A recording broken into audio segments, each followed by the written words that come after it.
अस्सलाम वालेकुम एवरीवन। आज हम स्टार्ट करने लगे हैं एक्सरसाइज 4.3। इससे पहले चैप्टर नंबर 4 की हम एक्सरसाइज 4.2 कंप्लीट कर चुके हैं, 4.1 भी कंप्लीट कर चुके हैं। उनकी वीडियोस मैंने अपलोड कर दी हैं। आज हम स्टार्ट करेंगे एक्सरसाइज 4.3। ठीक है, सबसे पहला क्वेश्चन देखें, find inverse of following matrices by using row operation. ठीक है, लेकिन 4.3 करने से पहले आपको ना थोड़े कॉन्सेप्ट जानना ज़रूरी होंगे, जो ना इधर ये मैं लाइन लगा देती हूँ। और कभी तारीख गवाह है कि कभी मुझसे ना लाइन सीधी नहीं लगी। अच्छा चले लग गई।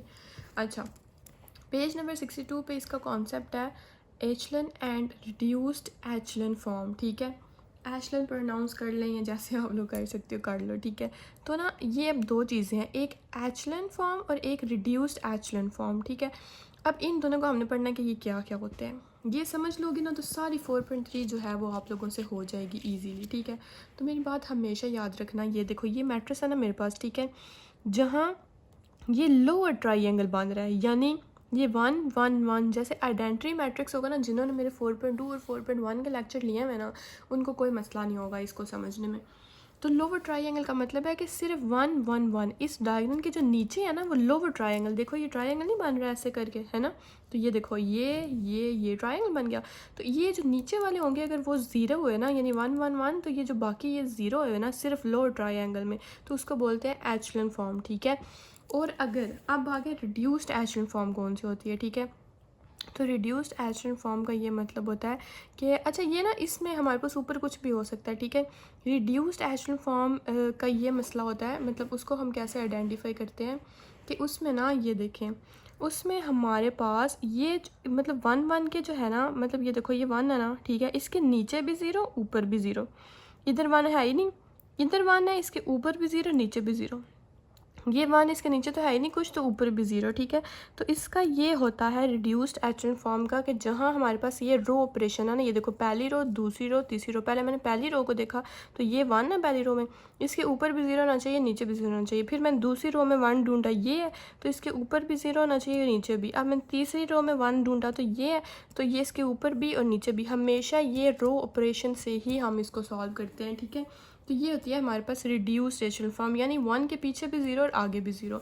अब पेज नंबर 66 पे ना आप लोगों का कॉन्सेप्ट है इन्वर्स ऑफ मैट्रिक्स का, तो वो देख लो कि कैसे फाइंड करते हैं। तो हमेशा याद रखना, जो ए का डिटर्मिनेंट होता है ना, जब भी वो ज़ीरो के इक्वल नहीं होता तो 1 मतलब ए हो जाएगा हमारे पास ए इन्वर्स। अब हम एक दो क्वेश्चन करेंगे ना, फिर आप लोगों को ज़्यादा अच्छे से समझ आ जाएगी। बस इसका याद रखना कि एचलन फॉर्म क्या होती है और रिड्यूस्ड एचलन क्या होती है। ठीक है, तो पहला क्वेश्चन है हमारे पास, find inverse of following matrices by using row operation. ये पहला क्वेश्चन दे दिया उन्होंने बोला इनवर्स फाइंड करें इन मैट्रिसेस का, जो जो उन्होंने दिए मैं ना रो ऑपरेशन करके। रो ऑपरेशन होता है कि पहले ये पहली रो को देखो, दूसरी रो को देखो, तीसरी रो को देखो, ऐसे रो को देखो। ठीक है, अब ये देखो, अब इन्वर्स फाइंड करना है ना, सबसे पहले हमें पता होना चाहिए कि इन्वर्स कैसे फाइंड करना है। ठीक है, तो हमेशा याद रखना इन्वर्स हम लोग कैसे फाइंड करते हैं। इन्वर्स का फार्मूला होता है हमारे पास ये फार्मूला, कि अगर ए है हमारे पास मैट्रिक्स, ठीक है, और वो मतलब बिलोंग्स टू है आइडेंटिटी मैट्रिक्स। ठीक है, यानी ए इधर और आइडेंटिटी इधर। अब जब मैं ए का इन्वर्स फाइंड करना चाह रही हूँ तो मैं क्या करूँगी, मैं आइडेंटिटी को इधर ले जाऊँगी। ठीक है, और ए इन्वर्स इधर आ जाएगा। समझ लग गई। ठीक है, तो यानी हमारे पास ए इन्वर्स क्या आ गया, ये बीच में हम कॉलन लगाते हैं आइडेंटिटी। अब देखो इसको करना कैसे है, रो ऑपरेशन को इसको सॉल्व कैसे करना है। तो बिल्कुल परेशान नहीं होना, बहुत ईजी है, हो जाएगा। ईजी इतना नहीं है लेकिन हो जाएगा। ये देखो, ये मैंने ए मैट्रिक्स लिख लिया, 2 6 -3 ये वाला सेम, बीच में मैंने कॉलन लगाया, और 1 ये मैंने आइडेंटिटी मैट्रिक्स लिख लिया। अब मैं इनको एक साथ करके लिख लूँगी, यानी ऐसे मैट्रिक्स लिखे ना, ये सेम इधर बीच में मैंने कॉलन लगा दिया, और 1 0 0 0 1 0 ये सारे मैंने इधर लिख दिए। ठीक है, अब सबसे पहले तो इन्वर्स फाइंड करने के लिए मुझे डिटर्मिनेंट लेना पड़ेगा ना, कि अगर तो डिटर्मिनेंट ज़ीरो के इक्वल नहीं है फिर मैं आगे फर्दर परफॉर्म करूँगी। ठीक है, तो अगर डिटर्मिनेंट ज़ीरो के इक्वल आ जाए तो फिर हम उसको परफॉर्म नहीं करेंगे, फिर वो उधर ही ज़ीरो हो जाएगा। तो ये देखो, अब मैंने इस सबसे पहले इधर क्या करना है, ये तो मैंने लिख लिया ना। अब मैंने सबसे पहले ए का डिटर्मिनेंट लेना, जो कि ए ही है मेरे पास। ठीक है, ए का डिटर्मिनेंट लिया मैंने, ए का डिटर्मिनेंट मेरे पास आ गया, जैसे वो पिछले। अब ये तो मुझे लगता है ज़्यादा एक्सप्लेन करने की ज़रूरत नहीं है डिटर्मिनेंट, क्योंकि ये पीछे हम 1000 क्वेश्चन करके आए हैं डिटर्मिनेंट के 4.2 और 1 में। ये 2 मैंने बाहर निकाला, इस रो और कॉलम को छोड़ के जो बच के मैंने अंदर लिख लिया। फिर ये -6 क्योंकि डिटर्मिनेंट में पहले के साथ प्लस, दूसरे के साथ माइनस, फिर तीसरे के साथ प्लस, ऐसे चलता है, ठीक है। और जब भी इनको हम अंदर सॉल्व करते हैं तो मेरे पास क्या होता है, माइनस होता है डिटर्मिनेंट में, ठीक है। अच्छा, ये सारे मैंने ऐसे लिख लिए, ये 6 इधर बाहर आ गया और इस रो और इस कॉलम को छोड़ के 0 और -2 0 6 बच गया। फिर -3 मैंने लिख लिया और 0 -2 और 5 आ गया। अब मैंने इधर क्या किया, 2 इधर, इन दोनों को मल्टीप्लाई करना है, माइनस इन दोनों को मल्टीप्लाई करना है, तो -12 -0, फिर -6 इन दोनों को मल्टीप्लाई करके माइनस इन दोनों को, तो ये तो 0 0 ही आ जाएगा। फिर -3 इधर, इन दोनों को मल्टीप्लाई करके और माइनस इन दोनों को मल्टीप्लाई कर देना, तो मेरे पास डिटर्मिनेंट का आंसर आ गया -12। तो मुझे पता चल गया कि ये 0 के इक्वल नहीं है। तो अब मैं इसको आगे सॉल्व करूँगी। अब सॉल्व किसको करना है, ए का डिटर्मिनेंट लेके ये पता करना है कि 0 के इक्वल है कि नहीं। हो गया कि 0 के इक्वल नहीं है। अब मैंने इस वाले को सॉल्व करना है, ठीक है। ये जो है ना ये, अब ये देखो, सबसे पहले ये देखो 4.2 में फिर से हम ये कॉन्सेप्ट पढ़ के आए हुए हैं कि हम ये ऑपरेशन कैसे परफॉर्म करते हैं। अब मेरे पास है R1 डिवाइडेड बाई R2। अब मैं रो ऑपरेशन है ना, तो हमेशा मैं रोज़ को ही चेंज करूँगी। अब मैं रो को चेंज करने लगी हूँ, क्यों करने लगी हूँ, क्योंकि मैंने इसको क्या बनाना है, ये देखो ऊपर देखो मेरे पास क्या है। अब इधर सबसे पहले ये देखो 1, मतलब ये पहली रो को जब मैंने देखा ना तो ये 1 है, ठीक है। तो अब इसको मैंने चेंज करना है, ठीक है। क्योंकि अब मैंने करना क्या है कि इस साइड पे जब ये ए इन्वर्स इधर है ना, तो जब इस साइड पे जब तक आइडेंटिटी मैट्रिक्स नहीं बन जाता, मेरे पास ए इन्वर्स का आंसर नहीं आएगा। क्योंकि ए इन्वर्स का आंसर होता है आइडेंटिटी मैट्रिक्स, ये हमेशा याद रखना, ठीक है। यानी ए इन्वर्स का जो अभी जो आंसर आएगा ना पहले क्वेश्चन का, आपको सारा क्लियर हो जाएगा। अब मैं ये मेरे पास पूरा क्वेश्चन है ना, ठीक है। तो अब किसी तरह मैंने इस साइड पे आइडेंटिटी लाना है इस तरह का, और इस साइड पे जो मर्जी आ जाए वो मेरा मसला नहीं है, ठीक है। अच्छा, अब ये देखो, अब मैं सबसे पहले इसको कन्वर्ट करूँगी ना, तो देखो मुझे ये चाहिए ना, तो मैं किसी तरह ये इसको ना पहली रो एक एक रो को करके करेंगे ना, तो मैं इसको ना किसी तरह इधर 1 लाना चाहती हूँ, इधर 0 0 लाना चाहती हूँ, तो बारी बारी करेंगे। तो इधर 2 की जगह 1 लाने के लिए मैंने क्या किया, R1 को डिवाइड कर दिया 2 से, तो वो उधर 2 था, तो सिर्फ R1 को, ये R2 और R3 मैंने सेम लिख लिया, ठीक है। R1 को जब मैंने 2 से डिवाइड किया तो ये आ गया, पूरी R1 को करना है, रो 1 को, ठीक है। R1 होता है रो 1, C1 होता है कॉलम 1, पूरी रो 1 को मैंने डिवाइड कर दिया 2 से, तो ये मेरे पास आंसर आ गया। अब मैं क्या करूँगी, अब देखो अब मुझे क्या चाहिए, अब मेरे पास ये आ गया ना, ठीक है। अब इसमें से मैं देखूँगी कि मैंने क्या चेंजिंग करनी है। मैंने R3 में अगर मैं मतलब R1 को 2 से मल्टीप्लाई करूँ, ठीक है, और उसमें R3 प्लस कर दूँ, तो मेरे पास मतलब एक और चीज़ याद रखना, मैंने लास्ट लेक्चर में बताया था, जो R3 है ना, जो पहले नंबर पे लिखा होता है, चेंजिंग उसमें होती है, ठीक है। मतलब सिर्फ हमने उस रो को चेंज करना होता है जो पहले नंबर पे हम लिखते हैं, ये अब हमने अपनी मर्ज़ी से लिखना होता है, जैसे भी हम उसको आइडेंटिटी बना सकें। अब 2R1 क्या है 1, ठीक है। और 2 को 1 से मैं मल्टीप्लाई करूँगी ना, ठीक है, तो क्या हो जाएगा 2। अब वो बोल रहा है इधर आ गया 2R1 की जगह 2 फॉर एग्जाम्पल, मतलब ये पहला वाला मैं कर रही हूँ। R3 क्या है -2, तो -2 + 2 क्या आ जाएगा, कैंसिल हो गया 0, तो मतलब इधर देखो R3 चेंज कर रहे हैं, तो R3 में पहले पे क्या आ गया 0। इसी तरह ये सारे सॉल्व करके R3 मेरे पास चेंज हो गया आ जाती है 11 3 1 0 1। एक और एग्जांपल समझा देती हूँ, देखो 2R1 इधर क्या है 3 को 2 से मल्टीप्लाई किया, क्या आ गया 6, इधर आ गया 6। 11 + 6, ओहो इधर 5 है, सॉरी 5 + 6 क्या होता है 11, तो मैंने इधर क्या लिख लिया 11, ठीक है। तो इस तरह हम करते हैं इनको। अब हम नेक्स्ट देखते हैं, ये सारी रो मैंने ऐसे कर ली कि R1 को, सारी रो मैंने क्या किया, R1 को पहले 2 से मल्टीप्लाई करके ना, फिर ये जो R3 है उसमें प्लस किया, तो मेरे पास ये न्यू R3 बन के आ गई है, ठीक है। अब नेक्स्ट देखते हैं, ये देखें, अब मैंने यहाँ ध्यान दिया कि मेरे पास 1 0 0 बन गया। अब मैं R2 को डिवाइड करूँगी -2, जो पीछे R2 लिखा हुआ था ना, मैंने उसको जब डिवाइड किया -2 पे, तो ये मेरे पास ये आंसर आ गया, ठीक है। तो ये हो गया, मतलब ये पीछे वाले को दे के गया। बेशक पीछे आपने रजिस्टर पे नोट कर रहे हो ना, तो उधर देखो जो R2 है ना, मैंने उसको -2 से डिवाइड किया, तो मेरे पास ये R2 चेंज हो गई है, रो 2। रो 1 और रो 3 मैंने सेम लिखी है। अब इधर मैं एक ही दफ़ा मैंने R1 भी चेंज किया और R3 भी, वो देखो कैसे किया, R1 को -3 R2, यानी पहले R2 से 3 मल्टीप्लाई किया है, ये R2 ये है ना, ये इससे 3 मल्टीप्लाई किया है, और R1 माइनस कर दिया, वो जो मल्टीप्लाई हुआ वो आंसर होगा ना, ठीक है, उससे। अब इधर ना आप लोगों ने इस चीज़ को चेंज कैसे करना है, ये कैसे लगाने हैं, वो मैं आप लोगों को इधर थोड़ा समझा दूँ। मैंने आप लोगों को स्टार्टिंग में बताया था कि हमें इस साइड पे आइडेंटिटी मैट्रिक्स चाहिए, ठीक है। 1 के ऊपर भी 0 और नीचे भी 0 होना चाहिए। तो अब ये देखो मेरे पास ये पहला तो बन गया कि 1 पहली रो में 1 है तो नीचे दोनों ज़ीरो है। अब दूसरी रो में इधर आओ, ये 1 है, इसके ऊपर भी कुछ ज़ीरो नहीं है और नीचे भी ज़ीरो नहीं है, तो मैंने इसको भी चेंज करना है अभी, ठीक है। और आगे कहीं भी इधर भी 1 लाना है किसी तरह, ठीक है। तो ये चीज़ अचीव करने के लिए मैं करूँगी। तो अब जब ये देखो R1 में भी चेंजिंग होगी, क्योंकि ये देखो इधर भी ज़ीरो लाना है और इधर भी ज़ीरो लाना है, तो R3 में भी चेंजिंग होगी। तो जब मैंने R1 3 R2 मल्टीप्लाई किया तो मेरे पास क्या आया, ये मैं एक करके दिखाती हूँ। ये देखें, वो बोल रहा है 3 को मल्टीप्लाई करें R2 से, ये R2 है, ठीक है। मैंने इधर 3 को मल्टीप्लाई किया, 3 1 से क्या हो गया 3, ठीक है। और वो बोल रहा है R1 कर दो माइनस वो 3 को जो मल्टीप्लाई किया हुआ है, तो +3 -3 क्या हो जाएगा 0। तो मैं ये R1 में इधर अगला जो मैट्रिक्स होगा उसमें क्या लिख दूँगी 0, हो गया। अब R3 वाला देखो, 11 को मल्टीप्लाई करना है R2 से, 11 को ये देखो मल्टीप्लाई किया R2 से, क्या आ गया 11, ठीक है, नहीं 22, और R3 माइनस 11 R2, ठीक है। तो हम क्या करेंगे, 11 को माइनस कर देंगे तो मेरे पास क्या आंसर आ जाएगा, हमारे पास आ जाएगा 0, ठीक है। तो इस तरह अब ये देखो, अब इसमें मैं ध्यान दे रही हूँ, अब मेरे ये 1 0 0 हो गया, ये 0 1 0 हो गया। अब हमने इधर 1 लाना है और इधर 0 लाना है। वो मैं कैसे लाऊंगी, मैं R3 को डिवाइड कर दूंगी 3 पे। जब मैंने R3 को इधर ये डिवाइड, इस सब को करना है, ये 1 2 3 4 5 6 इन सब को करना है।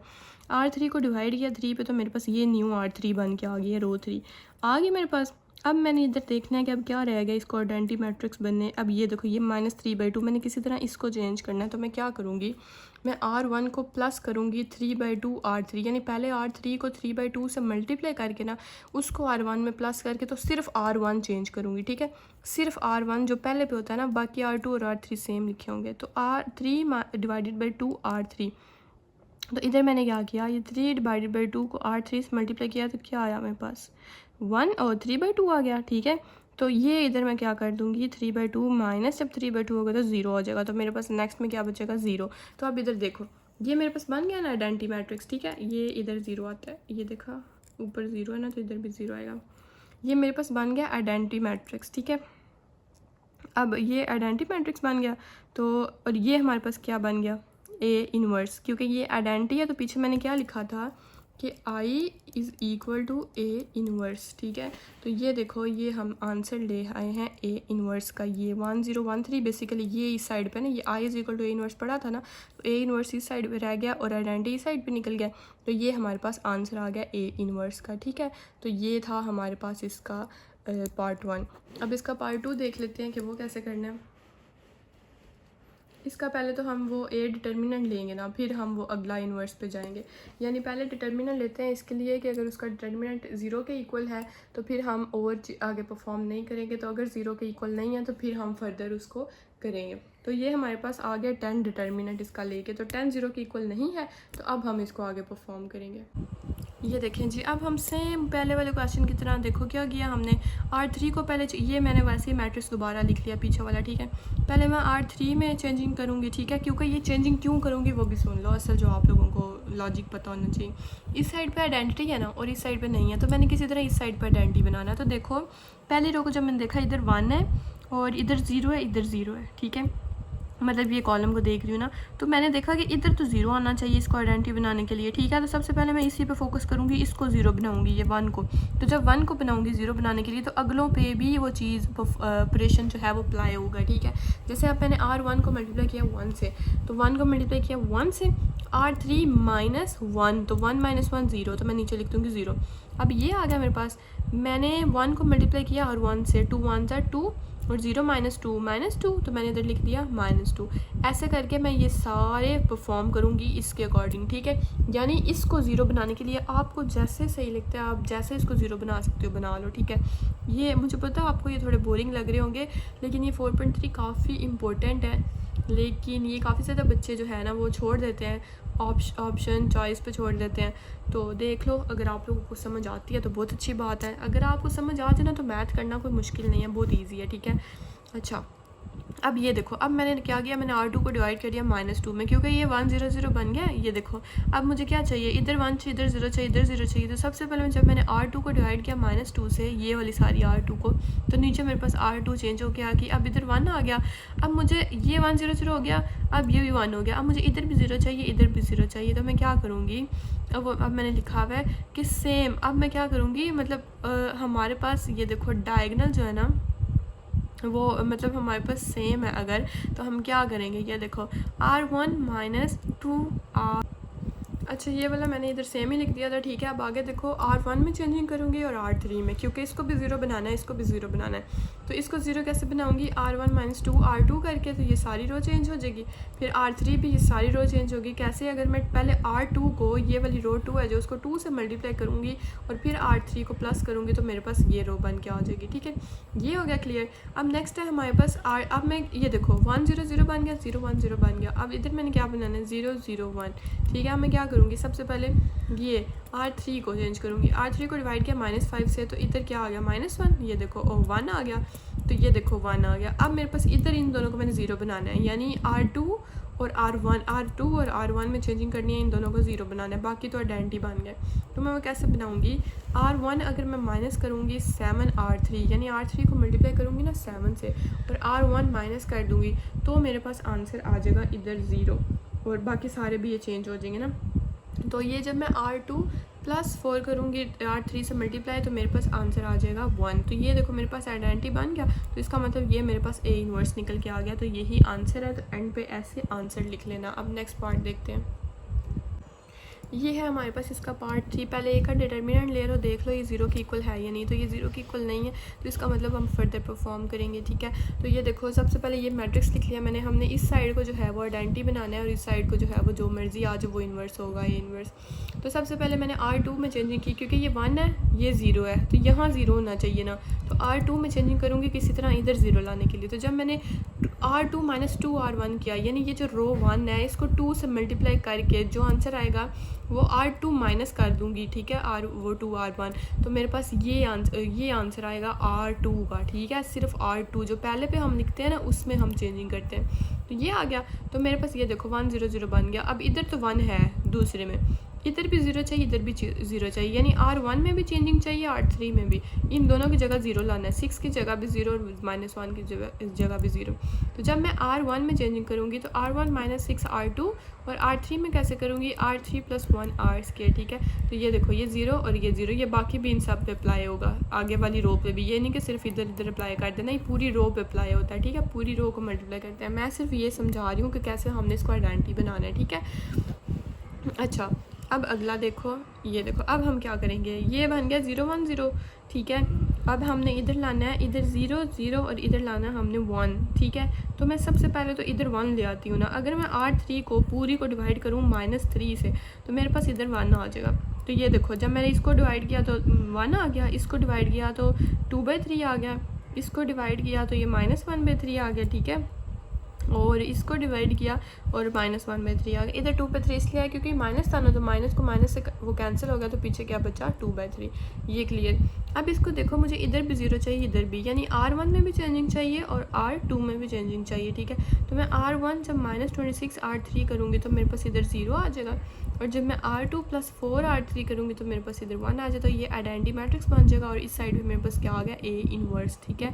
तो ये हमारे पास इसका आंसर आ गया है। अब नेक्स्ट देखते हैं। क्वेश्चन नंबर 2 है हमारे पास, find rank of the following. अब हमने फाइंड करना है रैंक। सबसे पहले सीख लें रैंक क्या होता है। ये पेज नंबर 64 पे आपकी बुक पे लिखा हुआ है रैंक ऑफ मैट्रिक्स। रैंक का मतलब ये होता है, अगर मैट्रिक्स में कोई जो नॉन ज़ीरो रोज़ होती है ना, जिनमें मतलब आप कह लें कि जिसमें ना सारे ज़ीरो नहीं है, मतलब पूरी रो में ज़ीरो नहीं है, ठीक है, वो क्या होता है, नॉन ज़ीरो रोज़, ठीक है। मतलब ये देखो ना, अगर मेरे पास ये है मैट्रिक्स, तो 0 0 0 0, तो अगर ये पूरी की पूरी रो में ऐसे 0 ज़ीरोज़ है ना, तो वो हमारे पास मतलब वो इंक्लूड नहीं होगी, ये नॉन ज़ीरो नहीं है, ठीक है।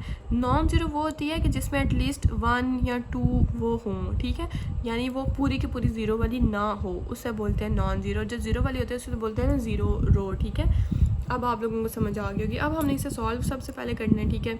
अब सॉल्व करने का ये तरीका होता है कि हम लोगों ने ना ये देखें मैं आप लोगों को बल्कि बताती हूँ, जैसे पीछे करके आया ना वैसे ही। अब ये हमारे पास मैट्रिक्स है, ठीक है। तो सबसे पहले हम इधर क्या चेंज करेंगे, हम इधर चेंज करेंगे रो 2 और रो 3। क्यों? क्योंकि मैंने इधर भी ज़ीरो लाना है और इधर भी ज़ीरो लाना है, ठीक है। तो इन दोनों को ज़ीरो कैसे लाऊंगी, ये -2 को ज़ीरो लाने के लिए ये देखो मैंने क्या किया है, R2 + 2R1। अब R1 क्या था मेरे पास 1 को 2 से मल्टीप्लाई किया तो 2, ठीक है। ये आप लोग ना रफ वर्क करना, मेरा तो ये नीट था ना तो मैंने इसलिए नहीं किया, आप लोग करना ज़रूर। 2 को R1 से मल्टीप्लाई किया 2, अब इधर आ गया 2, R2 क्या है -2, तो -2 + 2 क्या होता है 0, तो मैंने इधर क्या लिख दिया 0। इसी तरह ये -6 को भी करूँगी, 1 को भी करूँगी, -1 को भी करूँगी। इन सब को चेंज करने के बाद ये मेरे पास R2 बन गई। अब हमने R3 को चेंज करना है, पहले हम R1 को मल्टीप्लाई करेंगे 3 से, ये हो गया। अब R3 माइनस ये जो आंसर आया हुआ ना 3R1 का, इसको करेंगे, ठीक है। तो ये आ जाएगा मेरे पास आंसर। अब ये देखो 1 0 0 बन गया, ठीक है। अब इधर मैंने क्या करना है, ये 1 इधर मैं किसी तरह 1 लेके आऊँगी, ठीक है, इस जगह पे।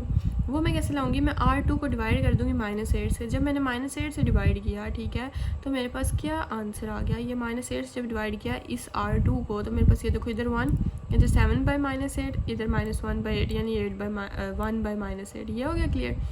ये ऐसे ही आ जाएगी 1 और 3। अब हमने इधर R3 में भी चेंजिंग करनी है, क्योंकि ये देखो ये 1 0 0 बन गया है, ये इधर इसके नीचे 0 आना चाहिए, ठीक है। अब हमने ये रैंक फाइंड ना तब तक करना होता है, इधर ना ऊपर की हैर होती है, मतलब ये ऊपर वाला जो मर्जी हो ना, मतलब 1 के ऊपर, ये फाइंड तब तक हमने करना होता है, तब तक ये सारे ऑपरेशन अप्लाई करने होते हैं। कि पहली रो में मैंने 1 देखा ना, 1 के नीचे नीचे 0 होने चाहिए।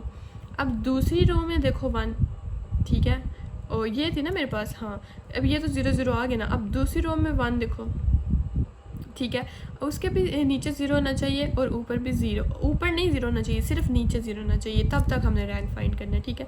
अब ये देखो इधर 1 आ गया ना, ये दूसरी रो में 1 आ गया, ठीक है। इसमें तो सिर्फ हमने पहली रो देखी, अब इसमें हमने दूसरी रो देखी, इधर 1 आ गया, इसके नीचे अब 0 होना चाहिए, तो इसके नीचे 0 करने के लिए मैंने ये फंक्शन परफॉर्म किया, आ गया 0। अब मैंने इसको भी देख लिया, इसको भी देखा, इसको भी देखा। अब मैंने इधर देखा कि ये 0 है, ठीक है, तो अब इसके आगे भी तो 1 होना चाहिए, तो मैं इसको भी चेंज करने के लिए क्या करूँगी, ये देखिए सॉरी, R3 को डिवाइड कर दूँगी -3/2 से। अब ये बस इतना हो गया, क्योंकि ये पहली रो में ये 1 आया, उसके नीचे भी 0 है। फिर दूसरी रो में मैंने चेक किया, ये 1 आ गया सबसे पहले, इसके नीचे भी 0 है। अब तीसरी रो में मैंने 1 लाना था सबसे पहले, तो ये 1 मैंने चेक किया, तो इसके नीचे भी मतलब कुछ नहीं है, तो 0 ही है। तो ये सारे 1 के नीचे क्या आ गए 0। अब मैं इसका रैंक देखूँगी, तो रैंक इसका देखो कैसे देखना है कि इसमें कोई मतलब ये सारी रो में कोई 0 0 0 0 है नहीं, इसमें भी कोई 0, मतलब 0 0 का मतलब है कि ये 1 2 3 4 नहीं, तो 1 2 3 इनका क्या रैंक है, रैंक बन गया 3। बस इतना सा क्वेश्चन है, ये है मेरे पास पार्ट 2। अब आप लोग ये करोगे ना, आपको अच्छे से समझ आ जाएगी। अब ये देखो सबसे पहली रो में देखो 1, अब मुझे इधर भी 0 चाहिए, इधर भी 0 चाहिए, इधर भी 0 चाहिए, तो सबसे पहले मैं इन दोनों को, मतलब इन तीनों को चेंज करूँगी। कैसे चेंज करूँगी, R2 को भी करूँगी, R3 को भी करूँगी, ठीक है। और इसमें तो वैसे ही 0 है, यानी 2 की जगह भी 0 लाना है, -1 की जगह भी 0 लाना है। तो R2 - 2R1 करूँगी, तो मेरे पास ये R2 आ जाएगी, और R3 + 1 R2 करूँगी, यानी 1 को R2 से मल्टीप्लाई करके फिर R3 में प्लस करूँगी, तो मेरे पास ये आ जाएगी, ठीक है। तो 1 0 0 0, ठीक है, ये हो गया क्लियर, ठीक है। ये अब मैट्रिक्स बन गया मेरे पास। अब मैं ये पहला तो क्लियर ना, अब मैं दूसरे में 1 है ही नहीं। अब मैं तीसरे में देखूँगी कि ये 0 है ना, ठीक है, तो इधर मैं जब देखूँगी तो मैंने कहा ये देखो, अगर ये इधर 1 आना चाहिए, ठीक है, तो मैं R3 को मल्टीप्लाई करूँगी -2 से। जब मैंने इस R3 को, बाकी सारी सेम आएंगी 1 2 4, ये सारी सेम लिख ली। R3 को जब मैंने डिवाइड किया -2 से, तो इधर 0, इधर 1 और इधर -5/2 आ गया, ठीक है। अब ये देखो, ये जब मैंने दूसरी रो में देखा, ये तीसरी रो में, तो मैंने देखा ये 1, इसके नीचे तो 0 होना चाहिए। अब मैं इसको चेंज करने लगी हूँ R4 को, नेक्स्ट पेज पे। अब जब मैंने R4 को चेंज किया और -1 R3 किया, तो मेरे पास ये देखो 1 के नीचे भी 0 आ गया, ठीक है, आ गया। अब ये इधर भी 1, इधर भी 1। अब मैंने इधर 1 लाना है, क्योंकि ये अब तीसरी रो में 1 मतलब इधर लाऊंगी। अब मैं जब R4 को डिवाइड करूँगी 3/2 से, तो इधर क्या आ जाएगा 1। तो ये देखो पहली रो में 1 था, उसके नीचे 0, दूसरी रो में 1 था, उसके नीचे, तीसरी में 1 था, ये तो 0 0 है ना, इसको 1 नहीं बना सकते। ये 1 था तो इसके नीचे 0 आ गया, अब ये 1 था तो इसके नीचे 0 आ गया। अब हम इधर कंप्लीट हो गया क्वेश्चन। इसका रैंक क्या बनेगा, ये देखो इसमें मतलब है दूसरे 0 के अलावा तो 1, ये देखो ये 0 0 0, तो इसको हम काउंट नहीं करेंगे, तो ये इसमें एक सिर्फ 0 है, 3 0 नहीं है, तो ये 2, इसमें 2 0 है, 3 नहीं है, तो 3, यानी रैंक क्या बन गया 3। अब हम इसका थर्ड पार्ट देखते हैं तो आप लोगों को और अच्छे से समझ आ जाएगी। ये इसका थर्ड पार्ट देखें, ये मैट्रिक्स बन गया हमारे पास, ठीक है। अब उसको कैसे करना है कि ये देखें, सबसे पहले इधर मैं ना क्या करूँगी, मैं इंटरचेंज करूँगी R1 और R2 को, ठीक है। यानी R1 है ना जो, वो R2 की जगह चली जाएगी, और जो R2 है वो R1 की जगह चली जाएगी। ये रो 1 है, ये रो 2 है, इन दोनों को मतलब इन दोनों को चेंज करना है। ये जो है ना 1 2 3, ये वाली जो रो है ये ऊपर चली जाएगी, ये वाली रो नीचे आ जाएगी। तो ये मैंने इसको इंटरचेंज करके लिख लिया। अब इस पे हमने ये देखना है कि ये देखो, सबसे पहले ये अब आ गया ना। अब सबसे पहले ये देखो 1 है, ठीक है। तो 1 के नीचे अब इधर भी 0 चाहिए, इधर भी 0 चाहिए, इधर भी 0 चाहिए, यानी R2 में भी चेंजिंग चाहिए, 3 में भी और 4 में भी। R2 में भी चेंजिंग की, 3 में भी की, 4 में भी की, और 1 वाली सेम लिख ली। अब इनको ये चेंजिंग करने के बाद मेरे पास देखो क्या आया, ये R2 का आंसर, यानी जब मैंने ये R2 में ये ऑपरेशन अप्लाई किया, इसमें ये किया और R4 में ये किया, तो मेरे पास आंसर आ गया, ये देखो 0 0 0, तो ये कंप्लीट हो गया। अब ये आ गया, अब ये देखो ये 1 देखा, इसके नीचे 0, अब मुझे इधर 1 चाहिए, ठीक है, ये -7 की जगह। तो सबसे पहले तो मैं क्या करूँगी, मैं R2, ये देखो 1 चाहिए ना, ये मेरे पास ये 1 है, तो मैं क्यों ना ऑपरेशन अप्लाई करने के बजाय इनको इंटरचेंज कर लूँ। तो मैंने R4 को इंटरचेंज किया R2 से, ठीक है, यानी ये सारा ऊपर चला जाए, ये सारा नीचे आ जाए, तो ये आ गया नीचे। ये देखो ये 0 1 0 3 7 मैं इधर ले आई, ठीक है, और R4 की जगह मैंने इन दोनों को एक्सचेंज कर लिया और इस वाले को मैं नीचे लिख दिया, ठीक है। अब नेक्स्ट देखते हैं। अब नेक्स्ट इधर से देखें भला, ये R1 भी हो गया, R2 भी। अब R3 में चेंजिंग करनी है और इस 1 के नीचे 0 लाने हैं, R3 में भी करनी है, R4 में भी करनी है। ये देखें, अब R3 में कैसे करूँगी, जब मैंने R3 + 1 R2 किया, वो पीछे वाले मैट्रिक्स पे अप्लाई होना है, ठीक है। तो जब मैंने वो किया तो मेरे पास फिर ये आ गया आंसर, ये R3 का, ठीक है, ये आ गया, R3 चेंज होगी। फिर हमने R4 करनी है, R4 कैसे करनी है, +7 R2, यानी R2 को मल्टीप्लाई करूँगी 7 से, फिर R4 को उसमें जो प्लस करूँगी और जो आंसर आएगा वो R4 में हम लिख देंगे, ठीक है। तो ये आ गया मेरे पास R4, ये क्लियर हो गया, ठीक है। अब मेरे पास ये मैट्रिक्स है, तो देखो ये 1 के नीचे 0, ये दूसरे भी 1 के नीचे 0। अब मैंने इसको 1 बनाना है इधर, ठीक है, ये 6 को, तो मैं R3 को क्या करूँगी, डिवाइड कर दूँगी 6 पे, तो इसकी जगह क्या आ जाएगा 1, ये भी क्लियर हो गया। अब इसके भी नीचे 0, इसमें जो 1 आया इसके नीचे इधर 0 होना चाहिए। अब मैंने इस 6 को 0 बनाना है, तो मैं क्या करूँगी, 6 को 0 बनाने के लिए R4 में चेंजिंग करूँगी, 1 2 3 4, ये R4 है ना, रो 4, तो इसमें चेंजिंग करूँगी और क्या आंसर आ जाएगा, मतलब कैसे करूँगी, R4 - 6 R3, ठीक है, यानी R3 को मल्टीप्लाई करूँगी 6 से, ये देखो 1 को मल्टीप्लाई किया 6 से, 6 आ गया, और R4 यानी 6 - 6 0, तो इधर भी आ गया 0, ठीक है। अब ये भी हो गया मेरे पास। अब ये वाली रो में मैं देखूँगी, ये इधर ये 19 को 1 बनाऊँगी, तो मैं सिंपली R4 को अगर डिवाइड कर दूँगी ना इससे 19 से, तो इधर 1 आ जाएगा, इधर आ गया 1। अब इनका इधर आ गया 1, ठीक है, जब मैंने डिवाइड किया। अब इनका रैंक बताना है मैंने कि रैंक क्या है, तो रैंक सिंपली देखो, काउंट करो नॉन ज़ीरो वाली रोज़, 1 जिनमें 0 0 नहीं है, 1 2 3 4, तो रैंक क्या आ गया 4। अब है जी नेक्स्ट हमारे पास क्वेश्चन 4। ये थोड़ा सा इजी लगेगा आप लोगों को, ये थोड़ा इंटरेस्टिंग लगेगा। पहले ये क्वेश्चन नंबर मुझे पक्का यकीन है 50% बच्चों ने ये जो पहले 3 क्वेश्चन जो मैंने इतनी मेहनत से समझाया ना, रैंक वाले तो फिर इजी था, जो वो थे ना पहले, तो वो आप लोगों ने छोड़ देने हैं, मत छोड़ना, थोड़ी बहुत समझ लो, क्या पता 1 2 नंबर मिल लीजिए, ठीक है। वो कुछ बच्चों को ना मुश्किल लगते हैं, मसला ये है। अच्छा ये समझ लो ये ईजी है, इसकी मैं गारंटी देती हूँ, और जो जिस बात की मैं गारंटी दे दूँ ना वो ईजी होता है, मैं बता रही हूँ। अच्छा ये देखो, solve following system of linear equation by Cramer rule. Cramer rule जो है ना, बस इसको रट लो, ये क्या होता है। आगे बहुत ज़्यादा क्वेश्चंस हैं इसके, और ये लॉन्ग में आता है पेपर में, ठीक है, और बहुत इंपॉर्टेंट, बहुत इजी है। बस एक दफ़ा लॉजिक समझ आ गई ना, बस ख़त्म, फिर बाकी सारा कुछ हो जाएगा। पेज नंबर 69 पे आपका क्रैमर रूल का उन्होंने बताया हुआ, डेफिनेशन वगैरह जो भी कॉन्सेप्ट है याद कर लेना, और अभी मैं बेसिकली उसका कॉन्सेप्ट बताऊँगी क्वेश्चन में। ये याद रखना, क्रैमर रूल जो है ना, AX = B, इस पे बेस्ड होता है, ठीक है। तो ये जो भी क्वेश्चन देते हैं ना, ये एक क्वेश्चन इतने ध्यान से समझना, पहला वाला, बाकी सारे फिर स्पीडों से करेंगे, ठीक है। तो जो भी क्वेश्चन देते हैं ना, सबसे पहले इसमें से मैट्रिक्स निकालना होता है हमने, तो ये मैंने मैट्रिक्स बना लिया, ठीक है। अब x x x तीनों में x x है, तो ये देखो मैं क्या करूँगी, इधर x के साथ क्या है 2, मैं लिख लूँगी 2, इधर x के साथ क्या है 1, मैं लिख लूँगी 1। इधर x के साथ क्या है 3, मैं लिख लूँगी 3। अब इधर y के साथ क्या है 1, इधर y के साथ क्या है -1, इधर y के साथ क्या है 2, लिख लिया। अब थर्ड है z के साथ इधर क्या है -1। साइन की ज़रा गलती नहीं करनी, जहाँ -z है तो मतलब -1, कुछ नहीं है तो इसका क्या है 1। इधर +2 है तो मैंने लिख लिया 2। इधर z है, साथ कुछ नहीं है तो मतलब 1 है तो मैंने लिख लिया 1।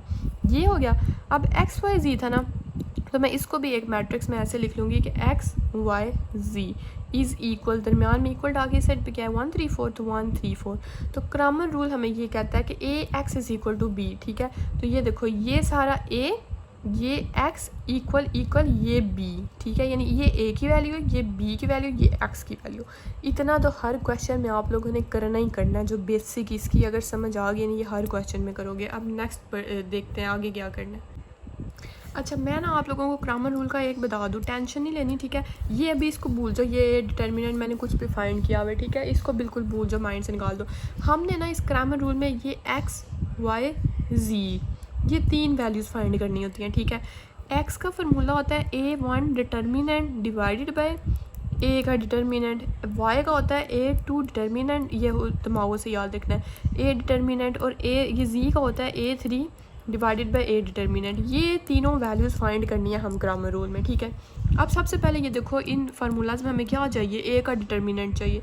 तो मैंने सबसे पहले, मेरे पास a की ये थी ना वैल्यू पीछे क्वेश्चन में, तो मैंने सबसे पहले a का डिटर्मिनेंट फाइंड कर लेना। ये मैंने फिर से लिख लिया था, ठीक है। a का डिटर्मिनेंट a ये है, तो a का डिटर्मिनेंट ये आप लोगों को मुझसे भी ज़्यादा अच्छे से लेना आ गया। 2 पहले निकाल लिया, ये 2 वाली रो और ये वाला कॉलम, ये देखो ये 2 मैं बोल रही थी बाहर आ गया, इस वाली रो इस वाले कॉलम को छोड़ के ये दोनों अंदर। फिर ये -1, क्योंकि ये प्लस, ये माइनस, ये प्लस, ऐसे हम करते हैं इसमें ना डिटर्मिनेंट में।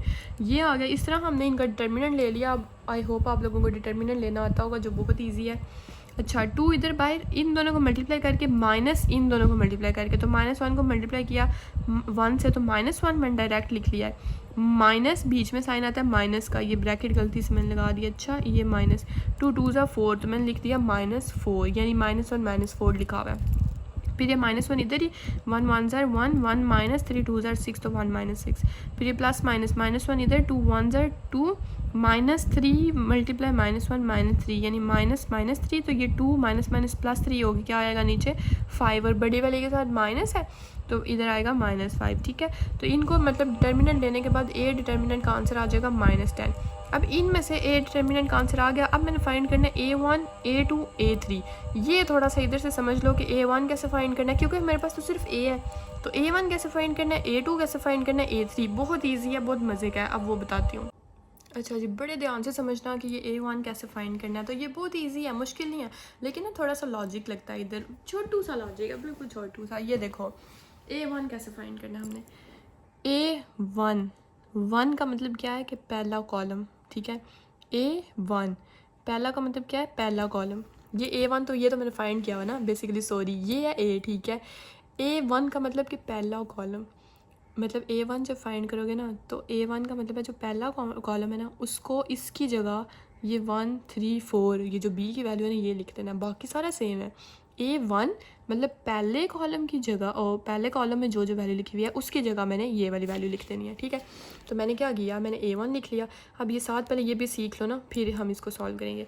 अच्छा, फिर हमारे पास है a2 में क्या मतलब है कि दूसरा कॉलम, ठीक है। तो दूसरे कॉलम की जगह मैंने क्या लिख लिया 1 3 4, बाकी सारा सेम आएगा। ये देखो 2 1 3 -1 2 1, ये देखो 2 1 3 ये -1 2 1। ये जो है ना सेकंड वाला कॉलम a2 में, इसको मैंने इससे चेंज कर दिया। अब a3 में क्या करूँगी, ये जो तीसरा कॉलम है इसको चेंज करूँगी इससे, ठीक है। वो नेक्स्ट पेज पे है, वो मैं बाद में जाके बताती हूँ। तो आई होप आप लोगों को a1 a2 a3 का क्लियर हो गया होगा। तो a1 अब मैंने नया मैट्रिक्स इधर बना लिया है। अब a1 का डिटर्मिनेंट चाहिए, और डिटर्मिनेंट लेने में तो आप लोग वैसे एक्सपर्ट हो गए हो, ठीक है। तो ये फिर से बता देती हूँ कि कैसे डिटर्मिनेंट लेते हैं। 1 को बाहर निकाल के इस वाली रो इस वाले कॉलम को छोड़ के जो पीछे बचेगा उसको अंदर लिख लेना है। फिर ये 1 ये प्लस होता है, तो ये -1 डिटर्मिनेंट का रूल है कि प्लस माइनस प्लस, ये साइन हम इसमें लगाते हैं। और डिटर्मिनेंट में हमेशा जब बीच में मल्टीप्लाई करते हैं तो बीच में माइनस आता है, ठीक है। अच्छा ये -1 इधर, अब इस रो और इस कॉलम को छोड़ के 3 और 4 -1 2 बच गया, तो 3 4 -1 2 लिख लिया। अब इनको सिंपली 1 इधर, इन दोनों को मल्टीप्लाई करके माइनस इन दोनों को मल्टीप्लाई करके जो आंसर आएगा, तो -1 -4 आ जाएगा, फिर -1 इधर, फिर इन दोनों को मल्टीप्लाई करके -4 2 8, फिर -1 इधर, 3 2 6, 4 को 1 से मल्टीप्लाई किया तो -1, और इधर भी माइनस था तो वो -1 और -4, तो माइनस माइनस प्लस हो जाएगा, तो 6 + 4। तो मैं तो यही सजेस्ट करूँगी ये वाला काम ना कैलकुलेटर से करना, +-1 वाला आप लोग ना गलत कर दोगे, ठीक है। तो ये A1 डिटर्मिनेंट का आंसर आ जाता है -10। A2 का भी इसी तरह डिटर्मिनेंट लेना, तो इसका आंसर आ जाएगा 0। अब A3 में जाके देखते हैं, जिसमें हमने ये तीसरा कॉलम जो है ये चेंज किया हुआ है 1 3 4 से, बाकी ये सारा सेम रहेगा। ये देखें ये आ गया मेरे पास, ये ए था ना, ये देखो मैंने दोबारा इधर लिखा है, ठीक है। तो ये सॉरी ये A3 है मेरे पास। अब इसका मैं डिटर्मिनेंट लेना, तो एक दफ़ा मैंने ना ऐसे लिखना है कि इसके ऐसे लाइन लगा देनी है, डिटर्मिनेंट का मतलब होता है ऐसे साइन है इसका। इसका जब मैंने डिटर्मिनेंट लिया तो A3 का डिटर्मिनेंट का आंसर आ गया -10, ठीक है। अब मैंने x y और z, बेसिकली मैंने आप लोगों को बताया था ग्रामर रूल में हमने फाइंड करनी होती है x y z की वैल्यू, ठीक है, यानी बीच में क्वेश्चन में जो भी उन्होंने वो दिया होता है वेरिएबल। अब इधर x y z, ये A1 डिटर्मिनेंट डिवाइडेड बाई ये सारे फार्मूलाज लिख लिए मैंने। अब A1 की जगह क्या आएगा -10, और रेट डिटर्मिनेंट को वैसे ही वो सब में एक ही है ना, एक ही दफ़ा उसको फाइंड करना है कि -10, इसको भी नीचे -10। A2 का आंसर है 0, A3 का क्या है -10। तो ये देखो जब कटिंग होगी तो x की वैल्यू 1, y की वैल्यू 0, z की वैल्यू 1, तो मैं नीचे सोल्यूशन सेट लिख लूँगी कि 1 0 1। तो ये था हमारे पास पहला पार्ट। अब नेक्स्ट पार्ट देखो, ये ग्रामर रूल का आप थोड़ा जल्दी जल्दी करेंगे, ठीक है। ये देखो अब मैंने इसमें से पहले तो मैट्रिक्स निकालना है, x1 है, x1 है, x2 है, x3 है, ठीक है। तो सबसे पहले x1 की वैल्यूज़, x1 के साथ क्या है, कुछ नहीं है, यानी 1 है 1। ये 4x1 है तो 4, ये x1 की जगह क्या है -2, तो मैंने लिख लिया -2। अब x2 को देखो, ये 2 है तो 2, इस x2 के साथ कुछ नहीं है तो 1 है, तो ये माइनस है यानी -1, तो -1। ये +3x2 है तो ये 3, ऐसे वैल्यूज़ लिखनी है x1 x2 x3, ठीक है। अगले क्वेश्चन में अगर कोई एक चीज़ मिसिंग भी हो ना, तो वो फिर हम 0 लिख लेते हैं उसकी जगह, ठीक है। अच्छा ये देखो अब x3 के साथ -3 है, -3, यहाँ क्या है 1 1, यहाँ क्या +2। अब इधर ये x1 पीछे xy z था ना, इधर x1 x2 x3 है, तो मैं इधर क्या लिख लूँगी x1 x2 x3, और इधर ये 0 5 3, तो इधर 0 5 3, और ax = b। सबसे पहले इधर फाइंड क्या करना है, मतलब x1 x2 और x3 की वैल्यू फाइंड करनी है, ठीक है। फार्मूला सेम वही है पीछे वाले क्वेश्चन की तरह, मतलब तरीका वही है। सबसे पहले ये a है तो a का डिटर्मिनेंट फाइंड कर लूँगी, ये तरीका डिटर्मिनेंट फाइंड करने का। अब इनको मल्टीप्लाई करके माइनस इसको मल्टीप्लाई करके, मतलब अब नेक्स्ट पेज पे देखते हैं। ये देखें जी, सबसे पहले मैंने a डिटर्मिनेंट जब फाइंड किया, a डिटर्मिनेंट का आंसर आ गया -55। अब a1 a2 और a3 फाइंड करना है। a1 की जगह मैंने आपको बताया था कि पहले कॉलम की जगह वो जो b की वैल्यू थी ना पीछे 053 वो लिख दिया। इधर a2 में जो दूसरे कॉलम की जगह मैंने 053 लिख दिया, बाकी सारा सेम ए में चेंजिंग करके, ठीक है। और A3 में भी ऐसे करेंगे। अब A1 लिखा, इसका डिटर्मिनेंट लिया मैंने, ठीक है। तो A1 का देखें डिटर्मिनेंट क्या है मेरे पास -68, A2 का डिटर्मिनेंट क्या आया -59, और A3 का डिटर्मिनेंट क्या आया मेरे पास -62, ठीक है। तो ये सारा आप लोग बेशक वीडियो पॉज करके अपने रजिस्टर पे लिख लो, बहुत नीट करती हूँ सिर्फ आपके लिए। अब x1 और x2 x3 के फार्मूला लगाऊंगी, इसका ये फार्मूला, इसका ये जो आप लोगों को पहले से आते हैं। A1 जो है उसकी जगह 68, जो भी उसका ये आंसर आया ऊपर -68 डिवाइडेड बाय -55, जो A डिटर्मिनेंट का आंसर आया। फिर इनकी अपनी अपनी वैल्यूज़, A2 का क्या है -59, तो मैंने -59 लिख लिया। A3 का क्या है -62, तो मैंने ये लिख लिया। अब x1 की वैल्यू ये, x2 की ये आ गई, x3 की ये आ गई, तो मैंने सोल्यूशन सेट में इन तीनों की वैल्यूज़ लिख दी। तो ये था मेरे पास आंसर। अब इसका थर्ड पार्ट देख लेते हैं। ये है जी इसका थर्ड पार्ट। ये देखें अब इधर क्या है x1 x2 x3, x1 x2 x3, अब इसमें से 2, इधर क्या है 1, इधर क्या है 1, तो 2 1 1, x2 के साथ ये -1, इसके साथ +2 और ये -2 लिख लिया। x3 के साथ ये 1, इधर क्या है +2 और इधर क्या है -1, तो मैंने लिख लिया। और ये सेम 1 to 1, तो 1 to 1 x = b। ये a है, a का डिटर्मिनेंट सबसे लिया मैंने, सबसे पहले लिया, तो a डिटर्मिनेंट का आंसर आ गया -3, जो कि 0 के इक्वल नहीं है, ठीक है। अब नेक्स्ट A1 का डिटर्मिनेंट लूँगी, क्योंकि हमने x1 x2 और x3 की वैल्यू फाइंड करनी है ना, ठीक है। तो सबसे पहले मैं क्या करूँगी, A1 का डिटर्मिनेंट लूँगी, A2 का लूँगी और फिर A3 का। तो A1 में मैंने आपको बताया, देखो ये A है ना, तो मैं पहले वाले कॉलम की जगह 1 to 1 लिख लूँगी, बाकी दोनों सेम रहेंगे। तो ये मैंने पहले वाले कॉलम की जगह क्या लिख लिया 1 to 1। A2 में मैंने दूसरे कॉलम की जगह वो B की वैल्यू लिखनी है, ठीक है। और A3 में तीसरे में, ठीक है। तो ये मैंने इसका डिटर्मिनेंट लिया, A1 का, तो आंसर आ गया -8। इसका डिटर्मिनेंट लिया तो आ गया -6। ये आप लोग 2 सेकंड दे रही हूँ, जल्दी से वीडियो पॉज करो और ये अपने अपने रजिस्टर्स पे नोट कर लो, जो नोट कर रहे हो साथ। आई होप हो गया होगा। अब नेक्स्ट पेज पे चलते हैं।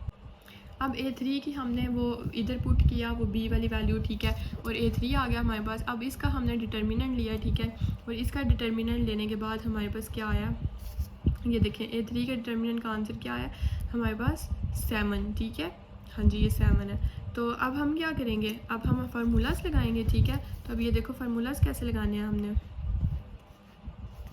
ये देखें, ये A1 का determinant divided by A determinant, A2 का और A3 का, ये सेम फार्मूलाज हैं तीनों के, ठीक है। इनकी वैल्यूज़ पुट की तो मेरे पास x1 का आंसर आ गया 8/3, x2 का आंसर आ गया 2 और x3 का आंसर आ गया -7/3, ठीक है। तो ये मेरे पास सोल्यूशन सेट बन गया इसका। ये इतना क्लियर हो गया। अब नेक्स्ट पे चलते हैं। ये है जी हमारे पास इसका क्वेश्चन नंबर 4, ठीक है। अब इस क्वेश्चन में हमने सेम वही बात है ग्रामर रूल वाली, लेकिन इसमें थोड़ा सा ना ये थोड़ा सा ना मतलब डिफरेंट है, उससे थोड़ा सा डिफरेंट है। बाकी वही फार्मूलास वगैरह वही हैं, ठीक है, तरीके भी वही हैं, लेकिन इसका तरीका थोड़ा डिफरेंट है, क्योंकि उधर हमने ग्रामर रूल फाइंड करना था, इधर हमने फाइंड करना है बाय मैट्रिक्स इनवर्स मेथड, यानी इनवर्स लेकर। तो इनवर्स वाला तो आप लोगों को पता है कि पहले से ही वो थोड़ा पता लेंथी हो जाता है बहुत ईजी, लेकिन लेंथी हो जाता है। तो सबसे पहले तो ये देखो ना, x यानी इसमें x है, y और z है, 3 है। तो मैं सबसे पहले इधर x इधर y इधर z की वैल्यूज़ लिख लूँगी, सेम पहले जैसे करना है, ग्रामर रूल जैसे करते हैं वैसे ही। इधर x के साथ क्या 1 1, इधर क्या है 3 3। अब इसमें देखो ये मैं बोल रही थी इसमें कोई x नहीं है, तो मतलब x की वैल्यू क्या है 0, तो मैंने लिख लिया 0, खाली नहीं छोड़ना 0। इधर y की वैल्यू -2, ये मैंने इधर क्यों 2 लिखा हुआ है, अच्छा नहीं, आई थिंक फिर इधर क्वेश्चन में ना +2 होगा, फिर इसीलिए मैंने छोड़ दिया इसको। हाँ जी इधर +2 ही है, ठीक हो गया। अच्छा अब मेरे पास क्या आ गया, ये देखो इधर मेरे पास आ गया ये 2y, 2 मैंने लिख दिया, और ये +y, इधर 1 और इधर y और इधर 1 आ जाएगा। इधर 1 1 -2 और इधर सिर्फ z है, यानी माइनस z है, तो मतलब -1, तो मैंने -1 लिख दिया। x y z मैंने इधर लिख दिया, इधर -1 4 और 1 मैंने इधर लिख दिया, तो ax = b आ जाएगा। अब उन्होंने बोला है कि बाय इनवर्स मेथड, यानी इन्वर्स लेके, तो अब इधर से मैं क्या करूँगी, ax पहले तो हम ग्रामर में इधर तक ही करते थे ना, अब इसका इनवर्स मेथड करना है, तो मैं x को इधर रहने दूँगी, a को इस साइड पे ले जाऊँगी, तो क्या हो जाएगा a inverse = a inverse b, ये इक्वेशन 1 बन गई है। अब इसको सॉल्व करना है हमने, ठीक है। अब इधर देखो इसी में सारा मसला है, ये देखो इधर हमने अब सबसे पहले b तो हमारे पास है ये, ठीक है, b की वैल्यू तो है -1 4 1। अब हमें चाहिए a इन्वर्स कैसे फाइंड करोगे, सारे क्वेश्चन में बस a इन्वर्स ही फाइंड करते रहना, ठीक है। a इन्वर्स का ये फार्मूला होता है 1 डिवाइडेड बाय a का डिटर्मिनेंट डॉट एडजॉइंट a। तो a का डिटर्मिनेंट तो आपको लेना आता है ना, ये है a की वैल्यू, इसका डिटर्मिनेंट ये देखो सिंपल जैसे लेते हो डिटर्मिनेंट, ये तो इजी है। a का डिटर्मिनेंट लिया 1 बाय इस वाली रो इस वाले कॉलम को छोड़ के बाकी अंदर, फिर 2 बाय ये माइनस डिटर्मिनेंट का, ये इधर -2 ही आता है, ये मैंने गलती से लिख दिया। अच्छा ये -2 हमारे पास बाहर, ठीक है, और माइनस ये डिटर्मिनेंट का माइनस, तो -2 हो गया, और ये अंदर क्योंकि ये इस वाले रो और इस वाले कॉलम इस वाले रो को छोड़ के बाकी मैंने इधर अंदर लिख लिया। फिर ये क्या है मेरे पास एंड वाला 1 तो इस वाली रो और इस वाली कॉलम को छोड़ के ये मेरे पास बच के 3 0 1 1, तो मैंने ये इधर लिख ली। अब इनको जब मैंने सॉल्व किया तो a डिटर्मिनेंट का आंसर आ गया मेरे पास -2, जो कि 0 के इक्वल नहीं है। अब ये देखो a इन्वर्स फाइंड करने के लिए, ठीक है, सबसे पहले ये इक्वेशन हम बेसिकली हमें सॉल्व करनी है, तो इसके लिए सबसे पहले चाहिए a इन्वर्स के लिए चाहिए ये इसका फार्मूला है a इन्वर्स का, a डिटर्मिनेंट भी चाहिए, जॉइंट ऑफ a भी चाहिए। सबसे पहले मैंने a डिटर्मिनेंट फाइंड किया जिसका आंसर आ गया मेरे पास -2। अब जॉइंट ऑफ a फाइंड कैसे करते हैं वो देखें। आप लोगों को याद है मैंने पिछले भी एक क्वेश्चन में आप लोगों को बताया था कि एडजॉइंट ऑफ ए को फैक्टर्स जो होते हैं ना उनके साथ सॉल्व करते हैं उनका ट्रांसपोज लेके। तो इधर देखो ए की वैल्यू में 1 2 3 4 5 ये 3/3 का ऑर्डर है, तो मैं इसी तरह को फैक्टर्स लिख लूँगी a11 a12 a13, ये पहले एक क्वेश्चन करके आए हुए हैं हम, a21 a22 a23 a31 32 33, ये को फैक्टर्स होते हैं। एडजॉइंट हम ऐसे ही लेते हैं, इसका कोई दूसरा तरीका नहीं है एडजॉइंट लेने का, ठीक है। अब इसका हमने ट्रांसपोज लेना, बेसिकली हम ना ये सारे बीच के को फैक्टर्स फाइंड करेंगे, उनकी वैल्यूज़ उनको पुट करेंगे, फिर उसका ट्रांसपोज लेंगे। तो इधर अब हमें चाहिए क्या, हमें a11 चाहिए, a12 चाहिए, a13 चाहिए, फिर ये सारे चाहिए, ठीक है। तो इनको फाइंड करने का मैं तरीका बता देती हूँ, वैसे मैं पहले भी कई दफ़ा वीडियोस में बता चुकी हूँ। ये देखें a11 है ना, ठीक है, तो सबसे इसका ये सेम है, सब में ना इसका तरीका सेम ही है, ठीक है। ये होता है इसका सबसे पहले हम लिखते हैं -1, ये इसका फार्मूला है एक किस्म का। -1 1 1 है, तो मैं इसके ऊपर लिख दूँगी 1 + 1, ठीक है। अब 1 1 का मतलब है, आप लोगों को पता है कि ये होता है IJ बेसिकली, या MN बोल लें, यानी पहली रो और पहला कॉलम, ठीक है। इधर फॉर एग्जांपल 1 2 है ना, तो पहली रो दूसरा कॉलम। अब इधर है पहली रो पहला कॉलम A11 में, तो A11 A की वैल्यू ये। अब पहली रो और पहला कॉलम छोड़ के जो बाकी बचते हैं ना, वो मैं इधर लिख लूँगी, है सेम डिटर्मिनेंट जैसी, तो मैंने ये बाकी लिख लिए, ठीक है। अब इस ये -1 1 + 1 2 इधर ही, और ये सेम जैसे हम करते हैं 1 × -1 -1, और ये बीच में क्या आ जाएगा डिटर्मिनेंट के माइनस, और 2 × 1 हो जाएगा ये -2, तो यहाँ इसलिए मैंने डायरेक्ट प्लस लिख दिया, वैसे आना था -1 -2, तो मैंने लिख दिया डायरेक्ट -1 + 2, तो इसका आंसर आ जाएगा 1, यानी A11 इसकी जगह क्या आंसर आ गया 1, ठीक है। अब मैं 8 1 2 बताती हूँ ना, फिर आप लोगों को ज़्यादा अच्छे से समझ आ जाएगा। ये देखो इधर 1 + 1 लिखा ना, तो इधर -1 1 + 2 लिखा, क्योंकि 1 2 है, तो ये यानी पहली रो और दूसरा कॉलम, तो ये देखो पहली रो दूसरा कॉलम, इसे छोड़ के पीछे क्या बचा 3 और 0 और -2 और -1, ठीक है। तो ये मैंने इधर लिख दिया, ये देखो 3 0 -2 -1, ठीक है। इसी तरह 1 3, और इधर नीचे 2 + 1 3, और इसको जब सॉल्व किया तो -3, ये 12 का आंसर आ गया 3। पहली रो और तीसरा कॉलम, ये देखो पहली रो तीसरा कॉलम छोड़ के पहली रो तीसरा कॉलम छोड़ के क्या बचा 3 0 1 1, तो मैंने क्या लिख लिया इसके आगे 3 0 1 1। तो ऐसे हम ये सारे को फैक्टर फाइंड करेंगे, दूसरी रो पहला कॉलम, फिर दूसरी रो दूसरा कॉलम, दूसरी रो तीसरा कॉलम, इनको छोड़ के मतलब बीच में जो भी आएगा। तो आगे मैंने नेक्स्ट पेज पे को फैक्टर्स फाइंड किए हुए हैं, आप वो भी देख लें। ये देखें जी, ये सारे को फैक्टर्स मैंने फाइंड कर लिए, ये A21 A22 A23, ये सारा आप जल्दी से इसको अपने पास करके ना वीडियो को उधर सेव कर लो, सॉरी लिख लो अपने अपने रजिस्टर्स पर, ठीक है। तो ये सारे को फैक्टर्स के आंसर जो है ना, मैंने इधर जॉइंट ऑफ A ट्रांसपोज में लिख दिए। A11 की जगह ये, A12 की जगह ये, A13 की जगह A21 का आंसर है -1, तो इसकी जगह -1, इधर A22 होता था तो A22 का आंसर -1 मैंने इधर लिख लिया। अब A31 इधर होता था तो इसकी जगह मैंने 3 लिख लिया, ये आ गया। अब एडजॉइंट ऑफ ए जब मैं इसका ट्रांसपोज लूँगी ना तब आएगा, तो ये ट्रांसपोज लेना तो बहुत इजी है ना। ये 1 3 3 रो को हम कॉलम में चेंज कर देते हैं, 1 3 3 1 3 3। अब दूसरी रो को दूसरे कॉलम में -1 -1 -1 -1 -1 -1, तीसरी रो को तीसरे कॉलम में चेंज कर दे, ये आ गया मेरे पास एडजॉइंट ऑफ ए। अब ए इनवर्स का था, देखो 1 / A डिटर्मिनेंट जो मैंने लिया था, आंसर आया था इसका -2। एडजॉइंट ऑफ ए ये है तो मैंने इसको इधर लिख दिया, ठीक है। अब ये आ गया मेरे पास पूरा का पूरा ए इनवर्स, ठीक है। ये आ गया किसका आंसर, ए इनवर्स का आंसर, ठीक है। ये लिख लेती हूँ। अब हमने वो जो इक्वेशन 1 बनाई थी ना, हमने उसमें इसको पुट करना है, ठीक है। अब ये देखो x की जगह मैं क्या लिखूँगी, x y z जो वैल्यू थी, ए इनवर्स की जगह ये इनवर्स की वैल्यू लिख दी, और b की जगह वही जो पीछे वैल्यू थी b की वो लिख दी। अब इसमें मैं सबसे पहले क्या करूँगी, ये इनको मैंने मल्टीप्लाई करना है, इसको इससे, ये मल्टीप्लाई हो रहा है ना, बीच में कोई साइन नहीं है, ये देखो बीच में कोई साइन नहीं। 1 को मतलब पहले पहली रो को पहले को, ये सिर्फ एक ही कॉलम है ना, तो पहली रो को पहले कॉलम के साथ इधर आ जाएगा, फिर दूसरी रो को इसके साथ, तीसरी रो को इसके साथ, और मल्टीप्लाई करने का यही तरीका होता है। जब पहली रो को इससे कर रही हो तो पहले को पहले के साथ, दूसरे को दूसरे के साथ, तीसरे को तीसरे के साथ। ये देखो 1 को -1 से किया -1, -1 को 4 से किया -4, और 3 को 1 से किया 3 +3, मल्टीप्लाई में हमेशा बीच में प्लस आता है, ये आ गया। फिर इसको इसी से किया, ये आ गया, फिर इसको इससे किया तो ये आ गया मेरे पास। ये बाहर हमारे पास यही रहेगा -1/2, ठीक है। हाँ जी, अच्छा ये x y z, अब ये मेरे पास आंसर आ गया, ये -1 2 बाहर रहेगा, इनका आंसर आ गया -2 0, ठीक है। अब हम इसको अंदर इनसे मल्टीप्लाई करेंगे तो मेरे पास आंसर आएगा, ये देखें जब मैंने 1/2 को किया ना, तो मेरे पास आंसर आया 1 1 0, यानी x की वैल्यू 1, y की 1 और z की 0, तो मेरे पास ये सोल्यूशन सेट आ गया। अब आई होप आप लोगों को समझ आ गई होगी। अब थोड़ी स्पीड लगाते हैं क्वेश्चन नंबर 2 की दफ़ा, ठीक है। अब ये देखें इसका वो सेम मैंने मैट्रिक्स लिख लिया, 2 1 -3, फिर 1 3 -1, ऐसे ही सेम। अब इसमें x1 x2 x3 है, तो मैंने इधर लिख लिया x1 x2 x3, और ये सारे इधर आ गए। अब ये a, ये x, ये b, तो इन्वर्जन मेथड है, ठीक है। तो मैं x को इसी साइड पर रहने दूंगी, a इनवर्स b, ये हमने फाइंड करना है। सबसे पहले इसमें से भी a इनवर्स चाहिए, क्योंकि x भी है और b भी है।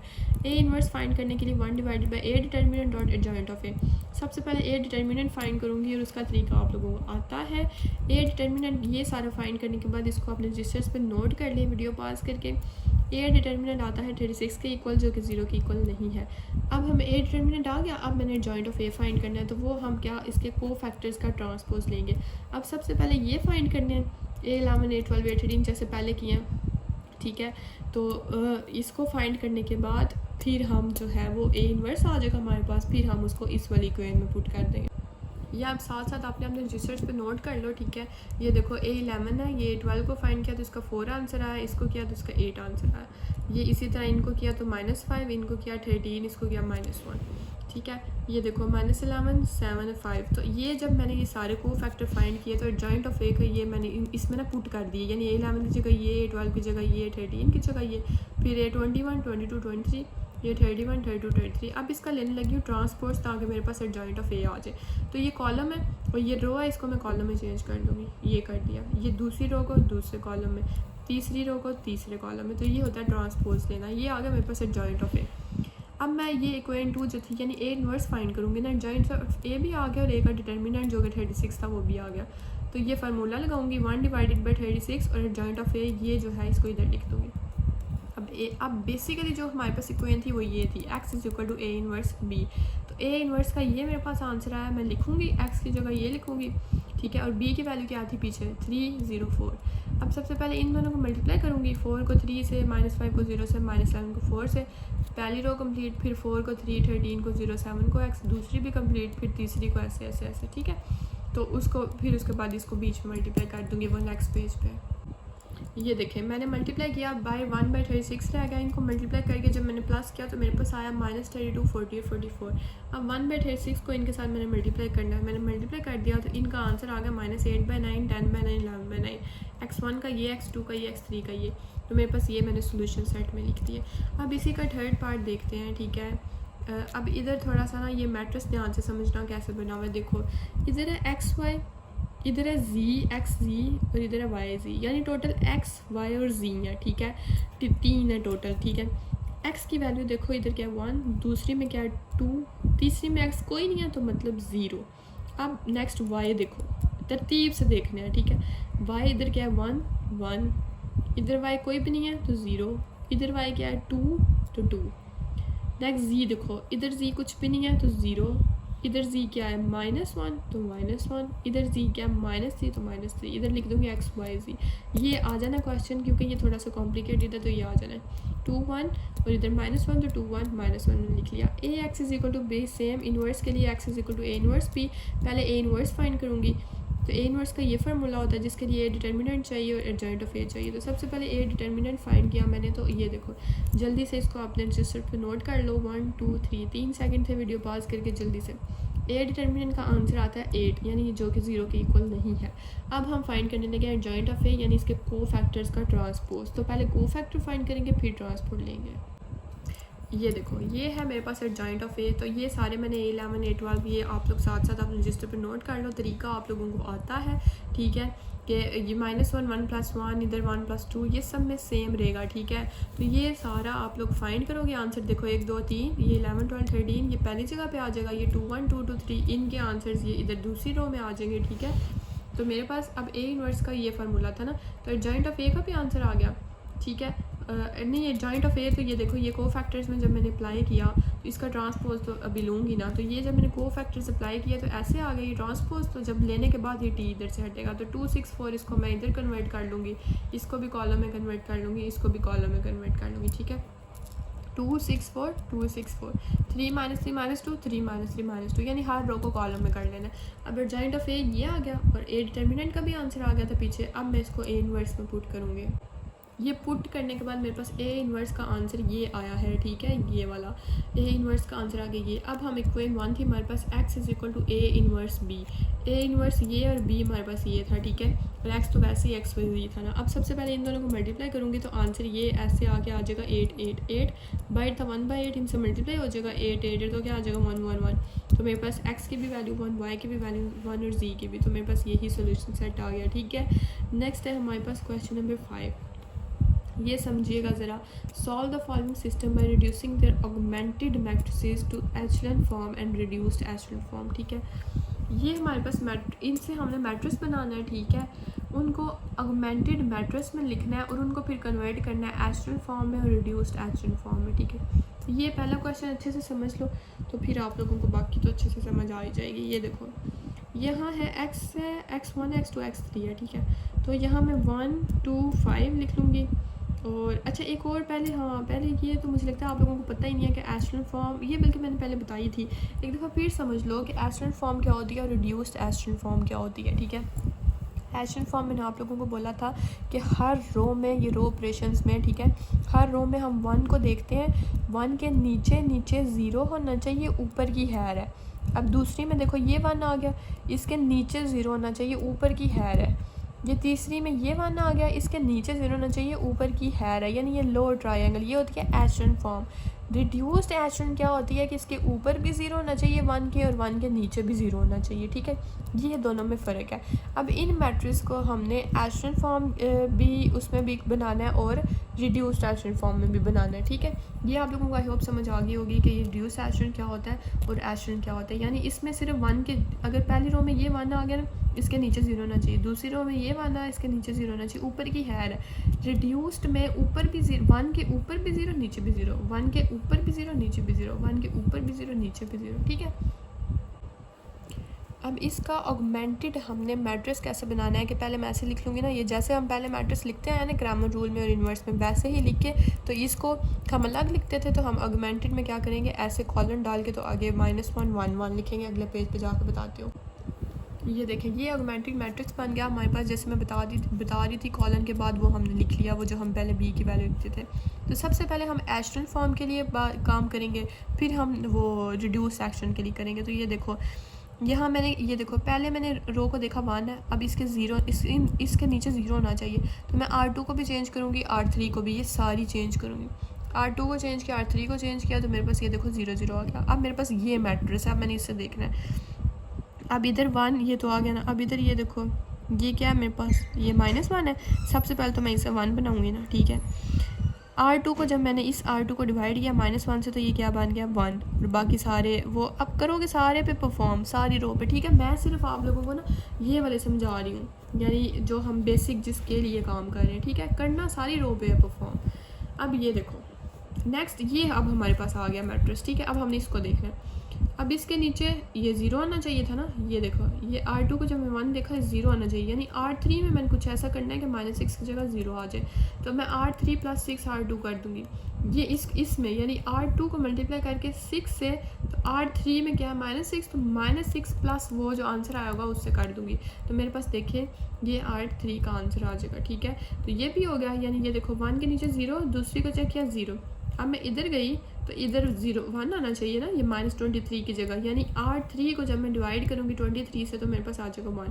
तो ये देखो ये मेरे पास क्या बन गया, एशलन फॉर्म। अब इधर से हमने इक्वेशन बनानी है, इक्वेशन बनाना सीख लो। ये हमारे पास अब फाइनल मैट्रिक्स आया।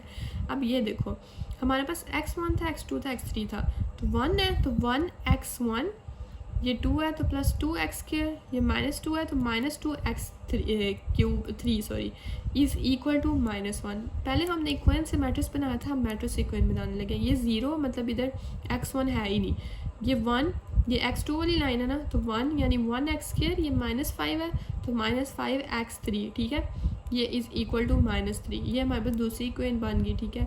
अब तीसरी बनेगी, ये देखो 0 0, ये ना x1 है x2 भी नहीं है, x3 इज़ इक्वल टू ये 1x3 इज़ इक्वल टू 12/23, तो ये बन गया। अब इधर एक वैल्यू मेरे पास आ गई है x3 की, x1 और x2 की फाइंड करेंगे। x3 की आ गई है, ठीक है। और अगर मैं इस वाली में इक्वेशन 2 में x3 की वैल्यू पुट करूँ तो मेरे पास x2 की वैल्यू आ जाएगी, ठीक है। तो put value of x3 in equation 2, ठीक है। ये इक्वेशन 2 है हमारे पास, ये इक्वेशन 1 है, और x3 की वैल्यू जब मैंने पुट की और ये सारा आप लोगों को परफॉर्म करना आता है, तो x2 की भी वैल्यू आ गई मेरे पास -9/23, ठीक है। अब मैं इसी को, अब x2 की भी आ गई है ना, ठीक है, और x3 की भी आ गई है। अब मैं इसको इक्वेशन 1 में पुट करूँगी x2 और x3 के, तो मेरे पास क्या आ जाएगा x1। तो ये देखो ये मैंने ये x3 की वैल्यू, x2 की वैल्यू, ये x3 की वैल्यू, इन दोनों की जगह पुट किया, ठीक है। तो ये सारा प्रोसीजर ये जल्दी से आप अपने रजिस्टर्स पे लिख लो, तो मेरे पास x1 की वैल्यू आ गई, ठीक है। अब x1 की भी, x2 की भी, x3 की भी आ गई, ये हमने भी सिर्फ एशलन फॉर्म के लिए किया। ज़्यादा ना मुश्किल वही होता है एशरन फॉर्म, मुश्किल वो भी नहीं होता, ये रिड्यूस तो छोटा सा ही होता है बस, क्योंकि इसमें हमने ऊपर भी ज़ीरो बनाने होते हैं, नीचे भी ज़ीरो बनाते होते हैं, ठीक है। तो इतना तो हमें बनाया ही मिल जाता है ना। ये मतलब एशरन फॉर्म में जो लास्ट मैट्रिक्स आया होता है ना, उसी को हमने आगे सॉल्व करना है, ठीक है। तो फॉर रिड्यूस एशरन फॉर्म हमने ये मैट्रिक्स लिख लिया, ठीक है, जो लास्ट वाला आया हुआ था। तो देखो ये 1 है, इसके नीचे भी ज़ीरो, ऊपर भी ज़ीरो, ये 1 है, इसके नीचे ज़ीरो, ऊपर ये 2 की जगह सबसे पहले मैंने अब ज़ीरो बनाना है, ठीक है। तो ओके, मैं क्या R1 में चेंजिंग करनी है ना 2 की जगह ज़ीरो बनाने के लिए, तो मैं करूँगी इसके आगे मतलब ये स्टेप R1 माइनस 2 R2 को मल्टीप्लाई करके ना 2 से, तो वो R1 माइनस उसको कर दूँगी, तो इधर आ जाएगा मेरे पास 0 और इधर आ जाएगा 2, -2 की जगह 8 और -1 की जगह 5, R1 में चेंजिंग होगी।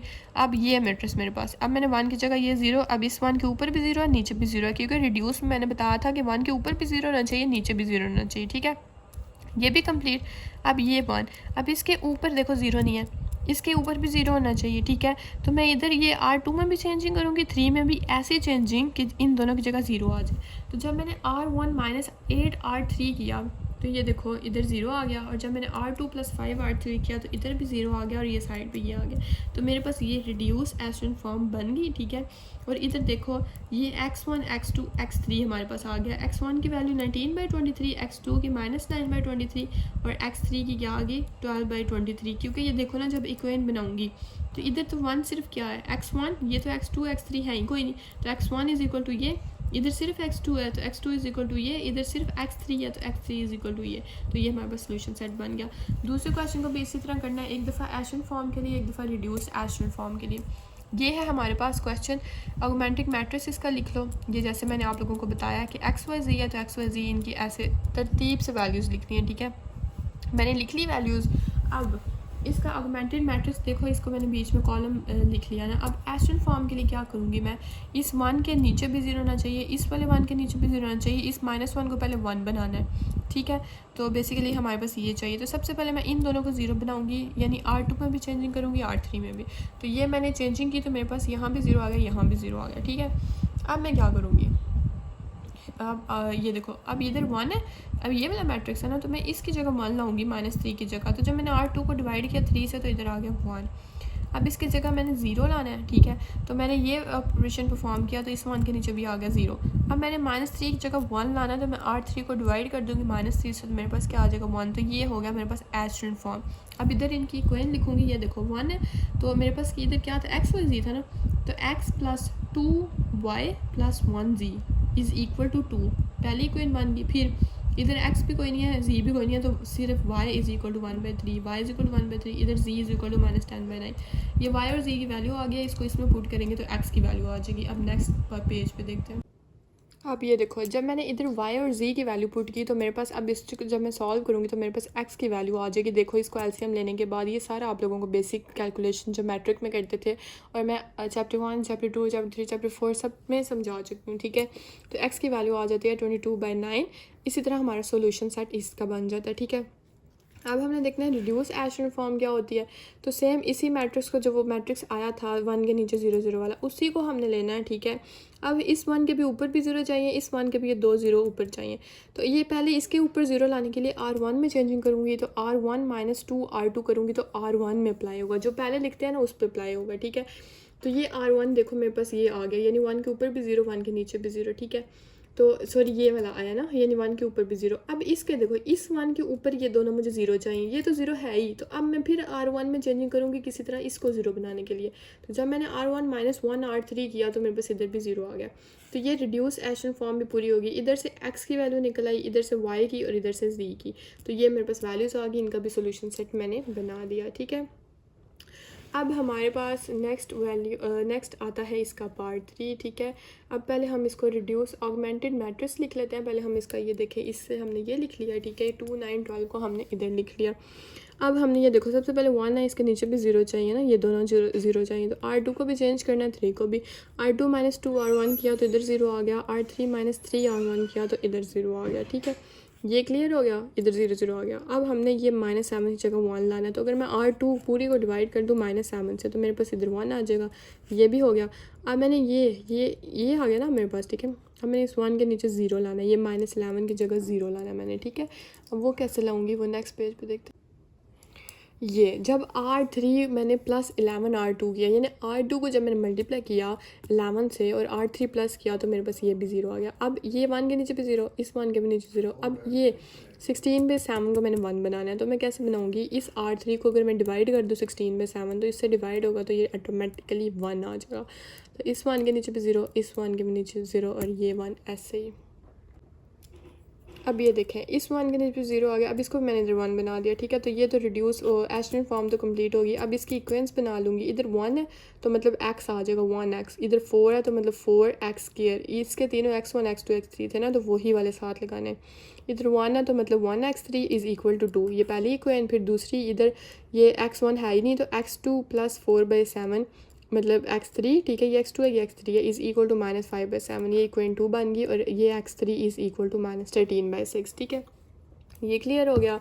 अब हम इसको जब सॉल्व करेंगे x3 को मैं इधर पुट करूँगी तो x2 की वैल्यू आ जाएगी। तो ये देखो जब मैंने इक्वेशन 2 में x3 को पुट किया तो मेरे पास ये, एक सेकेंड, हाँ अब ठीक है, ये x2 की मेरे पास ये सारा सॉल्व करने के बाद वैल्यू आ गया -1/4। अब x2 भी है x3 भी है। अब मैं इसको इक्वेशन 1 में पुट करूँगी तो मेरे पास x1 की वैल्यू आ जाएगी। तो ये देखो जब मैंने x2 और x3 की वैल्यूज़ ये इक्वेशन 1 में पुट की तो मेरे पास ये देखो, इसको सॉल्व करने के बाद मेरे पास ये x1 का आंसर आ गया 61/16, ठीक है। आप लोग ये अपनी अपनी रजिस्टर पे बेशक नोट कर लो और इसको सॉल्व करके बेशक देख लेना।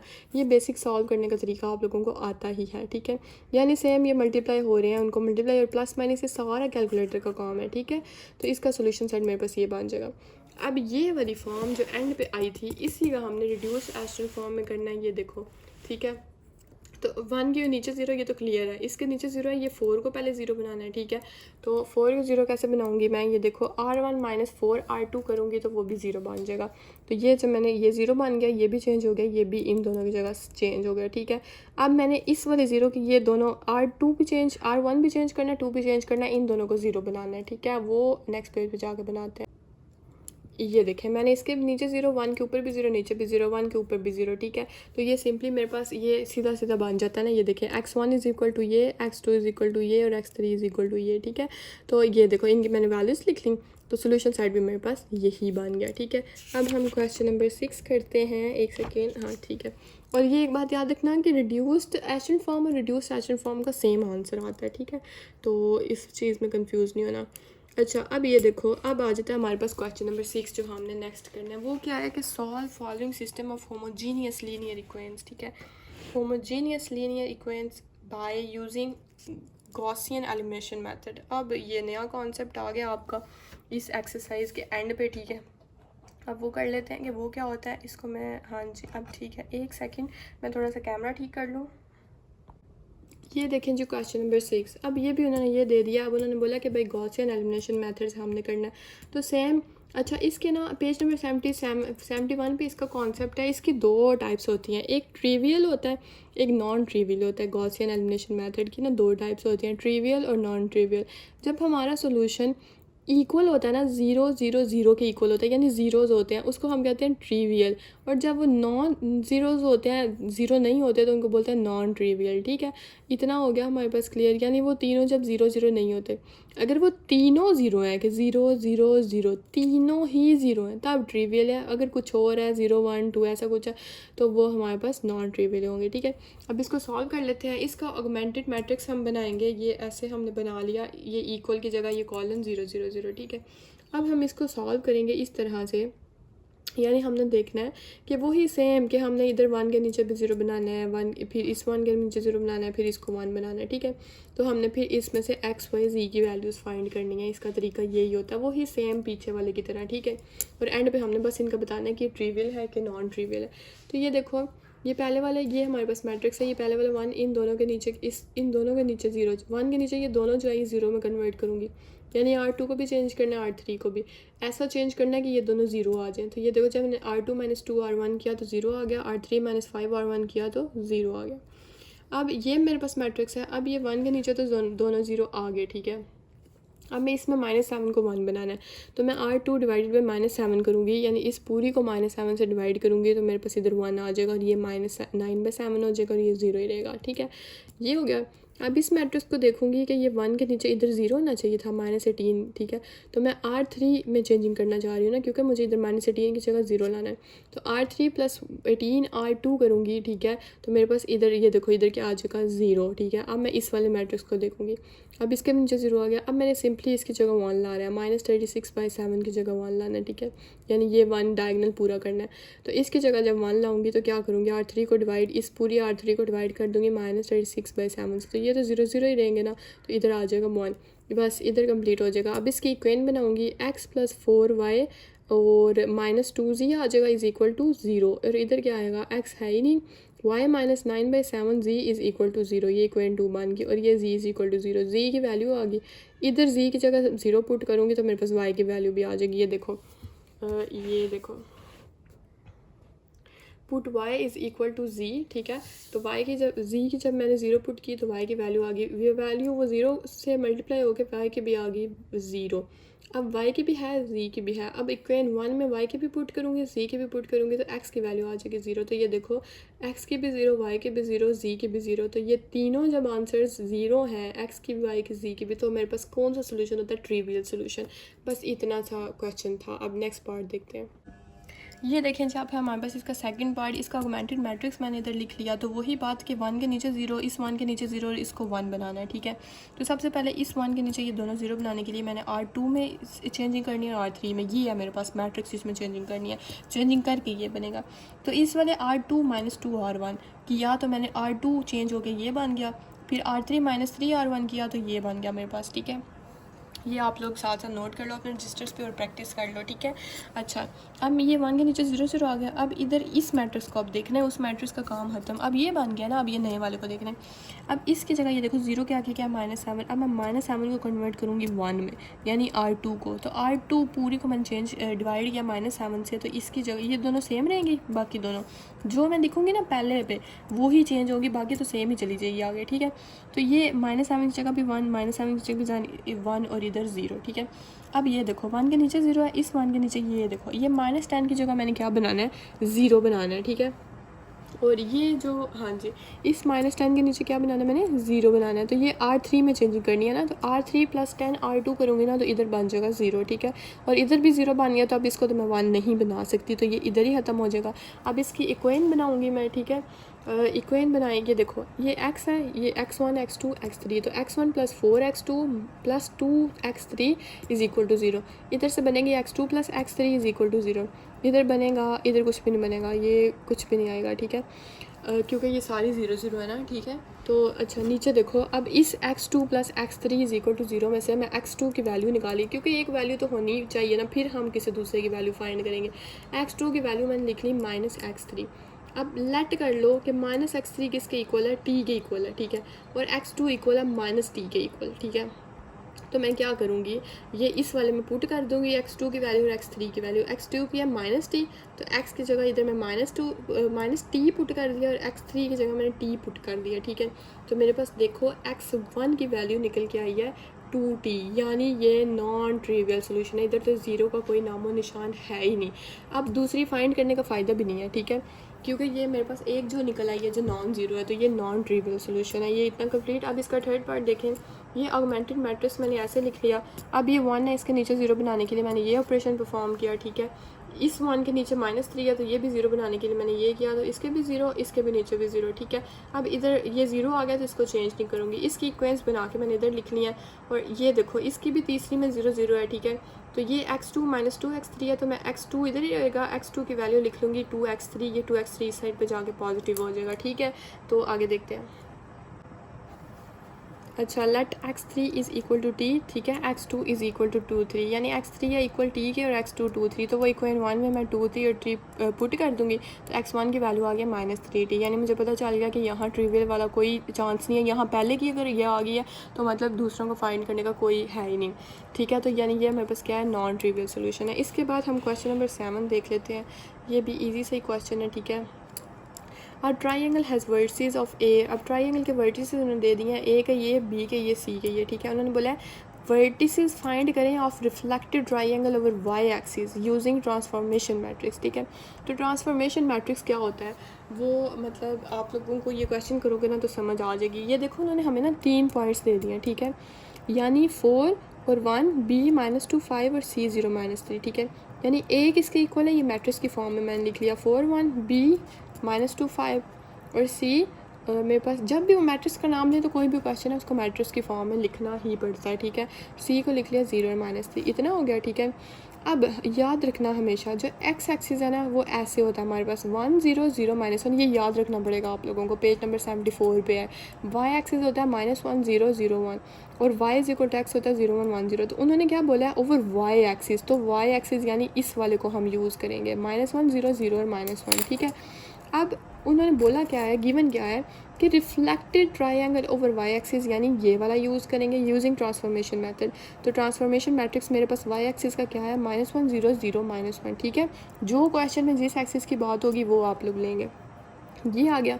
अब A1 मतलब A इसको क्या बोलते हैं, A प्राइम बोलो A डैश बोलो। ठीक है, तो A डैश कैसे फाइंड करते हैं वो देख लो, फिर हमने B डैश फाइंड करना है, फिर C डैश फाइंड करना है, क्योंकि A B C 3 है। तो A डैश फाइंड करेंगे, पहले ये Y एक्सिस वाला लिखेंगे, फिर ये A की वैल्यू लिखेंगे, इन दोनों को मल्टीप्लाई करेंगे। B प्राइम ये B की वैल्यू, फिर ये Y एक्सिस की, पहले Y एक्सिस वैल्यू फिर B की वैल्यू, ये फाइंड करेंगे। फिर ये C प्राइम में क्या करेंगे, पहले ये Y वाली वैल्यू लिख के फिर ये C की वैल्यू लिखेंगे और मल्टीप्लाई करेंगे, वो नेक्स्ट पेज पे। पहले A प्राइम देख लेते हैं। ये देखें मैंने Y एक्सिस लिखा, ये A की वैल्यू लिखी, इसको मल्टीप्लाई किया 4 से, 0 को किया 1 से, -4 + 0 -4 और ये 0 + 1 1। A प्राइम का आंसर आ गया -4 1, यानी पॉइंट बन गया -4 1। ठीक है, अब अच्छा C भी मैंने इधर ही किया हुआ है। अब B प्राइम का ये बहुत ईजी क्यूट सा क्वेश्चन है, प्यारा सा। ठीक है, अब B प्राइम में कैसे करूँगी, ये -1 को 2 से किया, ठीक है, और उसके बाद प्लस 0 को 5 0 तो 2 ही आ गया, और इधर इसको जब इससे किया तो मेरे पास 5 आ गया। तो B प्राइम का आंसर ये आ गया। अब C प्राइम को भी सेम ऐसे ही करूँगी कि ये Y एक्सिस और इधर ये जो C की वैल्यू है वो, तो मेरे पास 0 -3 आ जाएगा। तो ये मेरे पास पॉइंट आ जाएंगे। ठीक है, तो ये A प्राइम का, B प्राइम का और C प्राइम का। क्वेश्चन नंबर 7 का वही आंसर था। अब हम क्वेश्चन नंबर 8 कर लेते हैं। ये देखें, the point A is mapped to 30 20 -5। ठीक है, बाय स्केलिंग मैट्रिक्स, ये उन्होंने मैट्रिक्स दे दिया, उन्होंने बोला A है ना जो मैप हो रहा है इससे, उसके कोऑर्डिनेट्स फाइंड करें। ठीक है, तो A वो हिंट उन्होंने दी हुई है कि if A is map to A prime by scaling matrix P then AP is equal to A। ये हिंट उन्होंने दे दिया है। ठीक है, जिसको आप लोगों ने याद रखना है कि AP इक्वल होता है A प्राइम के, या आप कह लो कि PA इक्वल होता है A प्राइम के, A की बात है PA। ठीक है, तो सबसे पहले P वाला मैट्रिक्स दिया हुआ उन्होंने, मैंने लिख लिया। फिर उन्होंने A का मैट्रिक्स क्या है, उन्होंने देखो ये तो A प्राइम है ना, क्योंकि वो सब मैप कर रहा है, A मैप कर रहा है इससे, A मैप करे इससे, तो ये मेरे पास क्या हो गया A प्राइम। ठीक है, A हमने फाइंड करना है, A प्राइम हमारे पास आ गया। तो लेट कर लो कि A इक्वल है XYZ, क्योंकि बेसिकली क्वेश्चन है ही ये कि A हमने फाइंड करना है, तो जब हम XYZ फाइंड करेंगे तो A ऑटोमेटिकली फाइंड होएगा। तो ये A प्राइम हो गया इसकी जगह। ठीक है, क्योंकि ये मैप हो रहा है ना, ये A प्राइम हो गया, ये P हो गया। अब हम जानते हैं, उन्होंने हमें हिंट दिया कि PA is equal to A prime. तो ये देखो PA is equal to A prime, P की वैल्यू क्या है ये लिख ली, A की वैल्यू क्या है ये लिख ली, A प्राइम की वैल्यू क्या है ये लिख ली, ये बन गया। ठीक है, ये इस इक्वेशन जो हिंट दी हुई थी ना उसके अकॉर्डिंग, ये भी बहुत ईजी है। अच्छा, इनको आप मल्टीप्लाई करूँगी, -5x प्लस ये 0 0 है तो 0 ही हो जाएगा, इधर -5y आ जाएगा, इधर -5z आ जाएगा, मल्टीप्लाई हो गया। ठीक है, ये 0 0 तो वैसे 0 0 रहेंगे ना। ठीक है, अब इधर देखो XYZ, ये तो मल्टीप्लाई हो गया, इस साइड पे 30 25 रह गए। अब इधर मैं क्या करूँगी, ये इक्वेशंस बना लूँगी। ठीक है, इस क्वेश्चन को देख के ये देखो, ये -5x is equal to 30, -5y is equal to 20, -5z is equal to -5। तो यहाँ x की वैल्यू आ गई -6, y की वैल्यू आ गई -4, इसमें आ गई z की 1। तो a की वैल्यू ये जो थी इधर XYZ, तो मैं पुट कर दूंगी -6 -4 1, तो यानी इसका ये a की वैल्यू आ गई। तो यही है हमारे पास इसका आंसर। बहुत ईजी क्वेश्चन था। अब क्वेश्चन नंबर 9 देख लेते हैं। ये है जी हमारे पास question number 9, find the equation of image of curve with equation y is equal to x2। ये इक्वेशन दे दिया अंडर ट्रांसफॉर्मेशन 1 3 2 4। तो y is equal to X square है। ठीक है, ये इक्वेशन 1 बन गई हमारे पास। ठीक है, अब लेट वही सेम उसी तरह के x और y है, और a प्राइम क्या होगा x प्राइम y प्राइम। ठीक है, पीछे वाले क्वेश्चन की तरह। अब हमें पता है कि p a इक्वल होता है a प्राइम के, तो p की वैल्यू क्या है ये। ठीक है, इसको ऐसे कर लो ना कि p इज इक्वल टू कर लो पी इज़ इक्वल टू ये ए की वैल्यू क्या है एक्स वाई और is equal to A prime, तो ए प्राइम की जगह ये मैंने लिख लिया। ठीक है, अब मैं इन दोनों को सेम पीछे की तरह मल्टीप्लाई किया तो एक्स प्लस इनको इससे किया तो एक्स प्लस 2y, इसको इससे किया तो 3x प्लस 4y और ये एक्स प्राइम वाई प्राइम ऐसे। ठीक है, ये आ गया मेरे पास। अब मैं ये देखो इधर से इक्वेशन बनाऊंगी, ये X plus 2y is equal to X prime एक और ये दूसरी, क्योंकि पहली तो बन चुकी है ना, ये दूसरी और ये तीसरी हमारे पास आ जाएगी। ठीक है, अब इधर से जब मैं x की वैल्यू फाइंड करूँगी तो वो चौथी इक्वेशन बनेगी, x is equal to X prime, ये प्लस 2y था तो माइनस 2y। अब x की वैल्यू आ गया मेरे पास। ठीक है, अब मैं इस x की वैल्यू को पुट करूँ, अब मैं इस x की वैल्यू को किधर की है, ये वाली x प्राइम माइनस 2y। ठीक है, इसको पुट करूँगी इक्वेशन नंबर 3 में जो ये है, तो x की जगह x प्राइम माइनस 2y और y ऐसे और y प्राइम इधर। ठीक है, तो 3x prime minus 2y is equal to y prime और इधर से मेरे पास ये देखें ये वैल्यू निकल के आ गई है, ये देखें ये y की वैल्यू निकल के आ गई है। ठीक है, y prime minus 3x prime divided by minus 2, तो ये आ गया मेरे पास y की वैल्यू। ठीक है, अब नेक्स्ट है हमारे पास, अब इसी y की वैल्यू मैं इक्वेशन 4 जो ये बनी हुई है इसमें पुट करूँगी। ठीक है, x की वैल्यू फाइंड करने के लिए, तो ये देखो y की वैल्यू मैंने ये पुट की, तो इसको सॉल्व करने के बाद मेरे पास x की वैल्यू आई है y prime minus 2x prime, y की भी आ गई x की भी आ गई। ठीक है, अब मैंने फाइंड करनी है z की वैल्यू, तो ये देखो putting in equation 1 y is equal to X square. ठीक है, अब मैं क्या करूँगी, इसके बाद ये वाला आता है। अब मैं ये इक्वेशन 1 जो वो ये है ना, ये इसमें पुट करूँगी। ठीक है, तो y की वैल्यू ये है, y is equal to X की ये है तो X square, y is equal to X square, तो मैं ये पुट करूँगी। ठीक है, तो इनको सॉल्व करने के बाद ये देखो ये 2 है तो 2 मतलब ऐसे ही रहेगा ना अभी फ़िलहाल, तो इसको मैं अरेंज करके लिखा है, इस साइड पे भी इसको मैंने ऐसे लिख लिया। अब इधर ये मैंने माइनस कॉमन ले लिया। ठीक है, और y माइनस 2x प्राइम ऐसे ही रहेगा, तो मेरे पास ये माइनस माइनस से कट जाएगा, ये मेरे पास फाइनल आंसर आ जाएगा इस क्वेश्चन का। ठीक है, ये है मेरे पास इसका आंसर। अब क्वेश्चन नंबर 10 देख लेते हैं। ये बहुत इजी क्वेश्चन है, क्वेश्चन नंबर 10 और 11 दोनों बहुत इजी हैं, बहुत ही मज़े के क्वेश्चन है। ये देखें, use matrix A is equal to, ये मैट्रिक्स दे दिया उन्होंने, बोला इनको इनकोड करें, इस मैसेज को ना इस मैट्रिक्स को इनकोड करें। ठीक है, कीप इट अप, मैसेज है आप लोगों के पास कीप इट अप, मैसेज क्या है keep it up, letters A to Z are corresponding to numbers 1 to 26। इसका मतलब है कि ए से जी से नंबर तक 1 to 26 हैं। ये देखो ए को 1 दे दिया, बी को 2 ऐसे, सी को 3 1 to 3, फिर 8 9 10, फिर ऐसे मैंने लिख लिया आप लोगों को बताने के लिए। ये तो आप लोगों को वैसे पता ही होगा कि कौन से लेटर का कौन सा नंबर होता है। ठीक है, वैसे अगर जिसको नहीं पता वो साथ लिख ले। अब ये मैंने देखो ये कीप इट अप, तो सबसे पहले मैंने मैट्रिक्स बनाया। अच्छा एक और चीज़ याद रखना, ये 3 3 का मैट्रिक्स बना लो या 4 4 का बना लो, आपकी अपनी मर्ज़ी है, वैसे 3 का मैं प्रेफर करती हूँ। ठीक है, तो 3 का ही बनाना, बल्कि ये देखो 3 KEE मैंने पहले लिख लिया, उसके फिर ये देखो डॉट PIT मैंने बाद में लिख लिया, फिर UP। अब ये नीचे ख़त्म हो गया ना वर्ड, तो मैंने क्या लिख लिया, मैंने O लिख लिया, या ज़ीरो बल्कि ज़ीरो लिख लिया। ठीक है, ये O नहीं है, ये ज़ीरो है। तो k की वैल्यू क्या है, इधर से देखो 11, तो मैंने k is equal to 11, E is equal to 5, E is equal to 5, P is equal to 16, I is equal to 9, T is equal to 20। इनके आगे इनकी इस वैल्यूज़ के आगे लिख लिया इस मैसेज में, ये पहला काम हो गया। अब उन्होंने अब हमने इसको करना है इनकोड, A की वैल्यू दी हुई है। ठीक है, A मैट्रिक्स लिखा मैंने, सही है। सबसे पहले मैं ये मतलब ना हमने इन 3 को इनकोड करना है, पहले इसको इनकोड करना है, ये KEE को, फिर PIT को इनकोड करना है, फिर UP0 को इनकोड करना है। ठीक है, 3 को इनकोड करना है, एक दफ़ा 3 सबको इनकोड नहीं कर सकते क्योंकि हम मैट्रिक्स में काम कर रहे हैं। ठीक है, और ये 3 को इसलिए किया ना, ये देखो ये 3 क्रॉस 3 का मैट्रिक्स है ना ये वाला, तो इसलिए हम इनकोड करते हुए इसको 3 3 में ही रखेंगे। ये देखो अब इनकोड कैसे करना है, सबसे पहले मैं इसको इनकोड करूँगी 11 5 5 को। ए का मैट्रिक्स दिया वो सबसे मैंने ए का मैट्रिक्स लिखा और साथ इसको मल्टीप्लाई किया। इनको मल्टीप्लाई करके जो आंसर आएगा ना वो इनकोडेड फॉर्म है इसकी। ठीक है, तो मैंने लिख लिया 16 22 15, यानी इसको जब मैंने इनकोड किया KEE को, तो मेरे पास आ गया 16 22 15। ठीक है, क्लियर। अब मैं करने लगी हूँ इस दूसरे वाले को इनकोड। ठीक है, ये देखो ए की वैल्यू मैंने इधर लिखी और दूसरे में मेरे पास ये था ना, ये देखो PIT की जगह 16 19 20, तो मैं उसको 16 9 20 से मल्टीप्लाई करूँगी तो आंसर आ गया 36 43 49। ये इनकोड हो गया।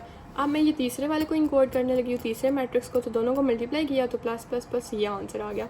तो बेसिकली इनकोड किए हुए मेरे पास मैसेज आ गया है ये और ये। ठीक है, इनको बेशक इकट्ठा लिख लो, बेशक अलग लिख लो, लेकिन ये इस क्वेश्चन का आंसर है हमारे पास। बस इतना छोटा सा क्वेश्चन है, क्वेश्चन नंबर 10 में हमने इनकोड करना सीखा, अब हम डिकोड करना सीखेंगे। यानी वो जो आंसर्स आए थे ना हमारे पास, उनको हमने वापस एक ऐसी फॉर्म में करना है, डिकोड करना है, यानी हमें समझ आ जाए कि ये मैसेज है क्या। अब उन्होंने ये तीनों, जैसे देखा पीछे वो 3 आंसर्स आए थे ना, उन्होंने इस तरह हमें ये 3 आंसर्स दे दिया। उन्होंने बोला कि इनको ना, उन्होंने इसको इनकोड किया गया है इस मैट्रिक्स के थ्रू, और नंबर्स वही 1 to 26 थे, ठीक है। तो ये वाला मैट्रिक्स था। तो अब हमने इसको डिकोड करना है, यानी वापस वहाँ तो कीप इट अप था ना, ठीक है। हमने इसको क्या करना है, वहाँ कीप इट अप को हमने इस फॉर्म में लाया था, अब हमने इस फॉर्म से किसी ऐसी फॉर्म में जाना जिससे हमें समझ आए कि मैसेज है क्या, ठीक है। अब सबसे पहले इसका डिकोड करने का ये तरीका होता है कि ए है ना, तो सबसे पहले ए का डिटर्मिनेंट ले लो। ए का डिटर्मिनेंट लिया, आ गया मेरे पास -1। अब होता है कि एडजॉइंट ऑफ ए, ठीक है। अब ए इन्वर्स बेसिकली इसमें हम फाइंड करने लगे हैं, ठीक है। एडजॉइंट ऑफ ए में हम क्या करते थे, को फैक्टर फाइंड करते थे, ठीक है। मैंने इधर को फैक्टर लिखे 11, 12, 13, 21। अब इनको हम जैसे हम बारी बारी, मैं पीछे कराया था ना आप लोगों को, वैसे हमने इन्हें बारी बारी सॉल्व करना है ए मैट्रिक्स को देखते हुए, ठीक है। ये देखो ये वाला ए मैट्रिक्स है, ये वाला, इसको देखते हुए ना हमने इनको सॉल्व करना है। तो ये देखें, A11 फाइंड किया, A12, A11 का -1, A12 का 1, A13 का 1। वीडियो पॉज करके इसको अपने रजिस्टर्स पे लिख लें। A21 का -2, 22 का 3 आंसर आया, 23 का 1, और इसी तरह इसका 1, इसका -2 और इसका -1, ठीक है। अब ये मैंने एडजॉइंट ऑफ ए ना इधर पुट करने और उसका ट्रांसपोज लेना है, तब मेरे पास एडजॉइंट ऑफ ए आएगा। ये देखें, मैंने वो वाली वैल्यूज़ एडजॉइंट ऑफ ए में पुट की हैं, उसका ट्रांसपोज अब मैंने लेना है, ठीक है।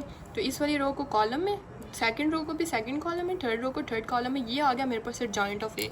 अब मैं उसको डिकोड करने के लिए, ये देखो मैं क्या करने लगी हूँ, पहले तो ए इन्वर्स का आंसर फाइंड करूँगी ना, क्योंकि जब इनकोड किया था तो मेरे पास ए था, तो इसीलिए अब मैंने ए इन्वर्स फाइंड किया है। ये देखो 1/a डिटर्मिनेंट एडजॉइंट है, ए डिटर्मिनेंट का आंसर था -1 और एडजॉइंट ऑफ ए आ गया, तो इसलिए मैंने ए इन्वर्स फाइंड किया ताकि मैं इसको डिकोड कर सकूँ, ठीक है। इसलिए थोड़ा लेंथी हो जाता है। ए इन्वर्स आ गया ये मेरे पास, ठीक है। अब मैंने क्या करना है, अब बेसिकली ए इन्वर्स आ गया, अब मैंने डिकोड करना है। अब मेन काम शुरू हो गया, मेन काम तो उसी टाइम शुरू हो गया था, लेकिन अब जिससे मैं डिकोड करने लगी हूँ। अब उन्होंने डिकोड के लिए मुझे ये 3 मैट्रिसेस दिए हुए थे, आप बेशक पीछे क्वेश्चन में देख लेंगे, बुक तो आप लोगों के पास ही होगी ना, ठीक है। ये 3 हमारे पास मैट्रिक्स थे, तो ये ए इन्वर्स को मैंने इससे मल्टीप्लाई करना है, ठीक है। ये देखो ये मल्टीप्लाई करके ये आ गया मेरे पास 8, 15 और 12। 8 की जगह क्या लिखूँगी, एच, क्यों, क्योंकि वो 1 to 26 में 18 की जगह क्या वैल्यू थी, 18 की एच, 15 की क्या थी ओ, 12 की क्या थी एल। इसी तरह मैंने सेकंड मैट्रिक्स जो था वो सेम ए इन्वर्स को मल्टीप्लाई किया वो सेकंड वाले के साथ, तो मेरे पास इधर से आया 4, 27, 6, 4 की जगह डी, 27 की जगह ओ और 6 की जगह एफ, और इधर भी मैंने सेम वही काम किया है, ठीक है। और 9 की जगह आई, 18 की जगह आर, 5 की जगह ई।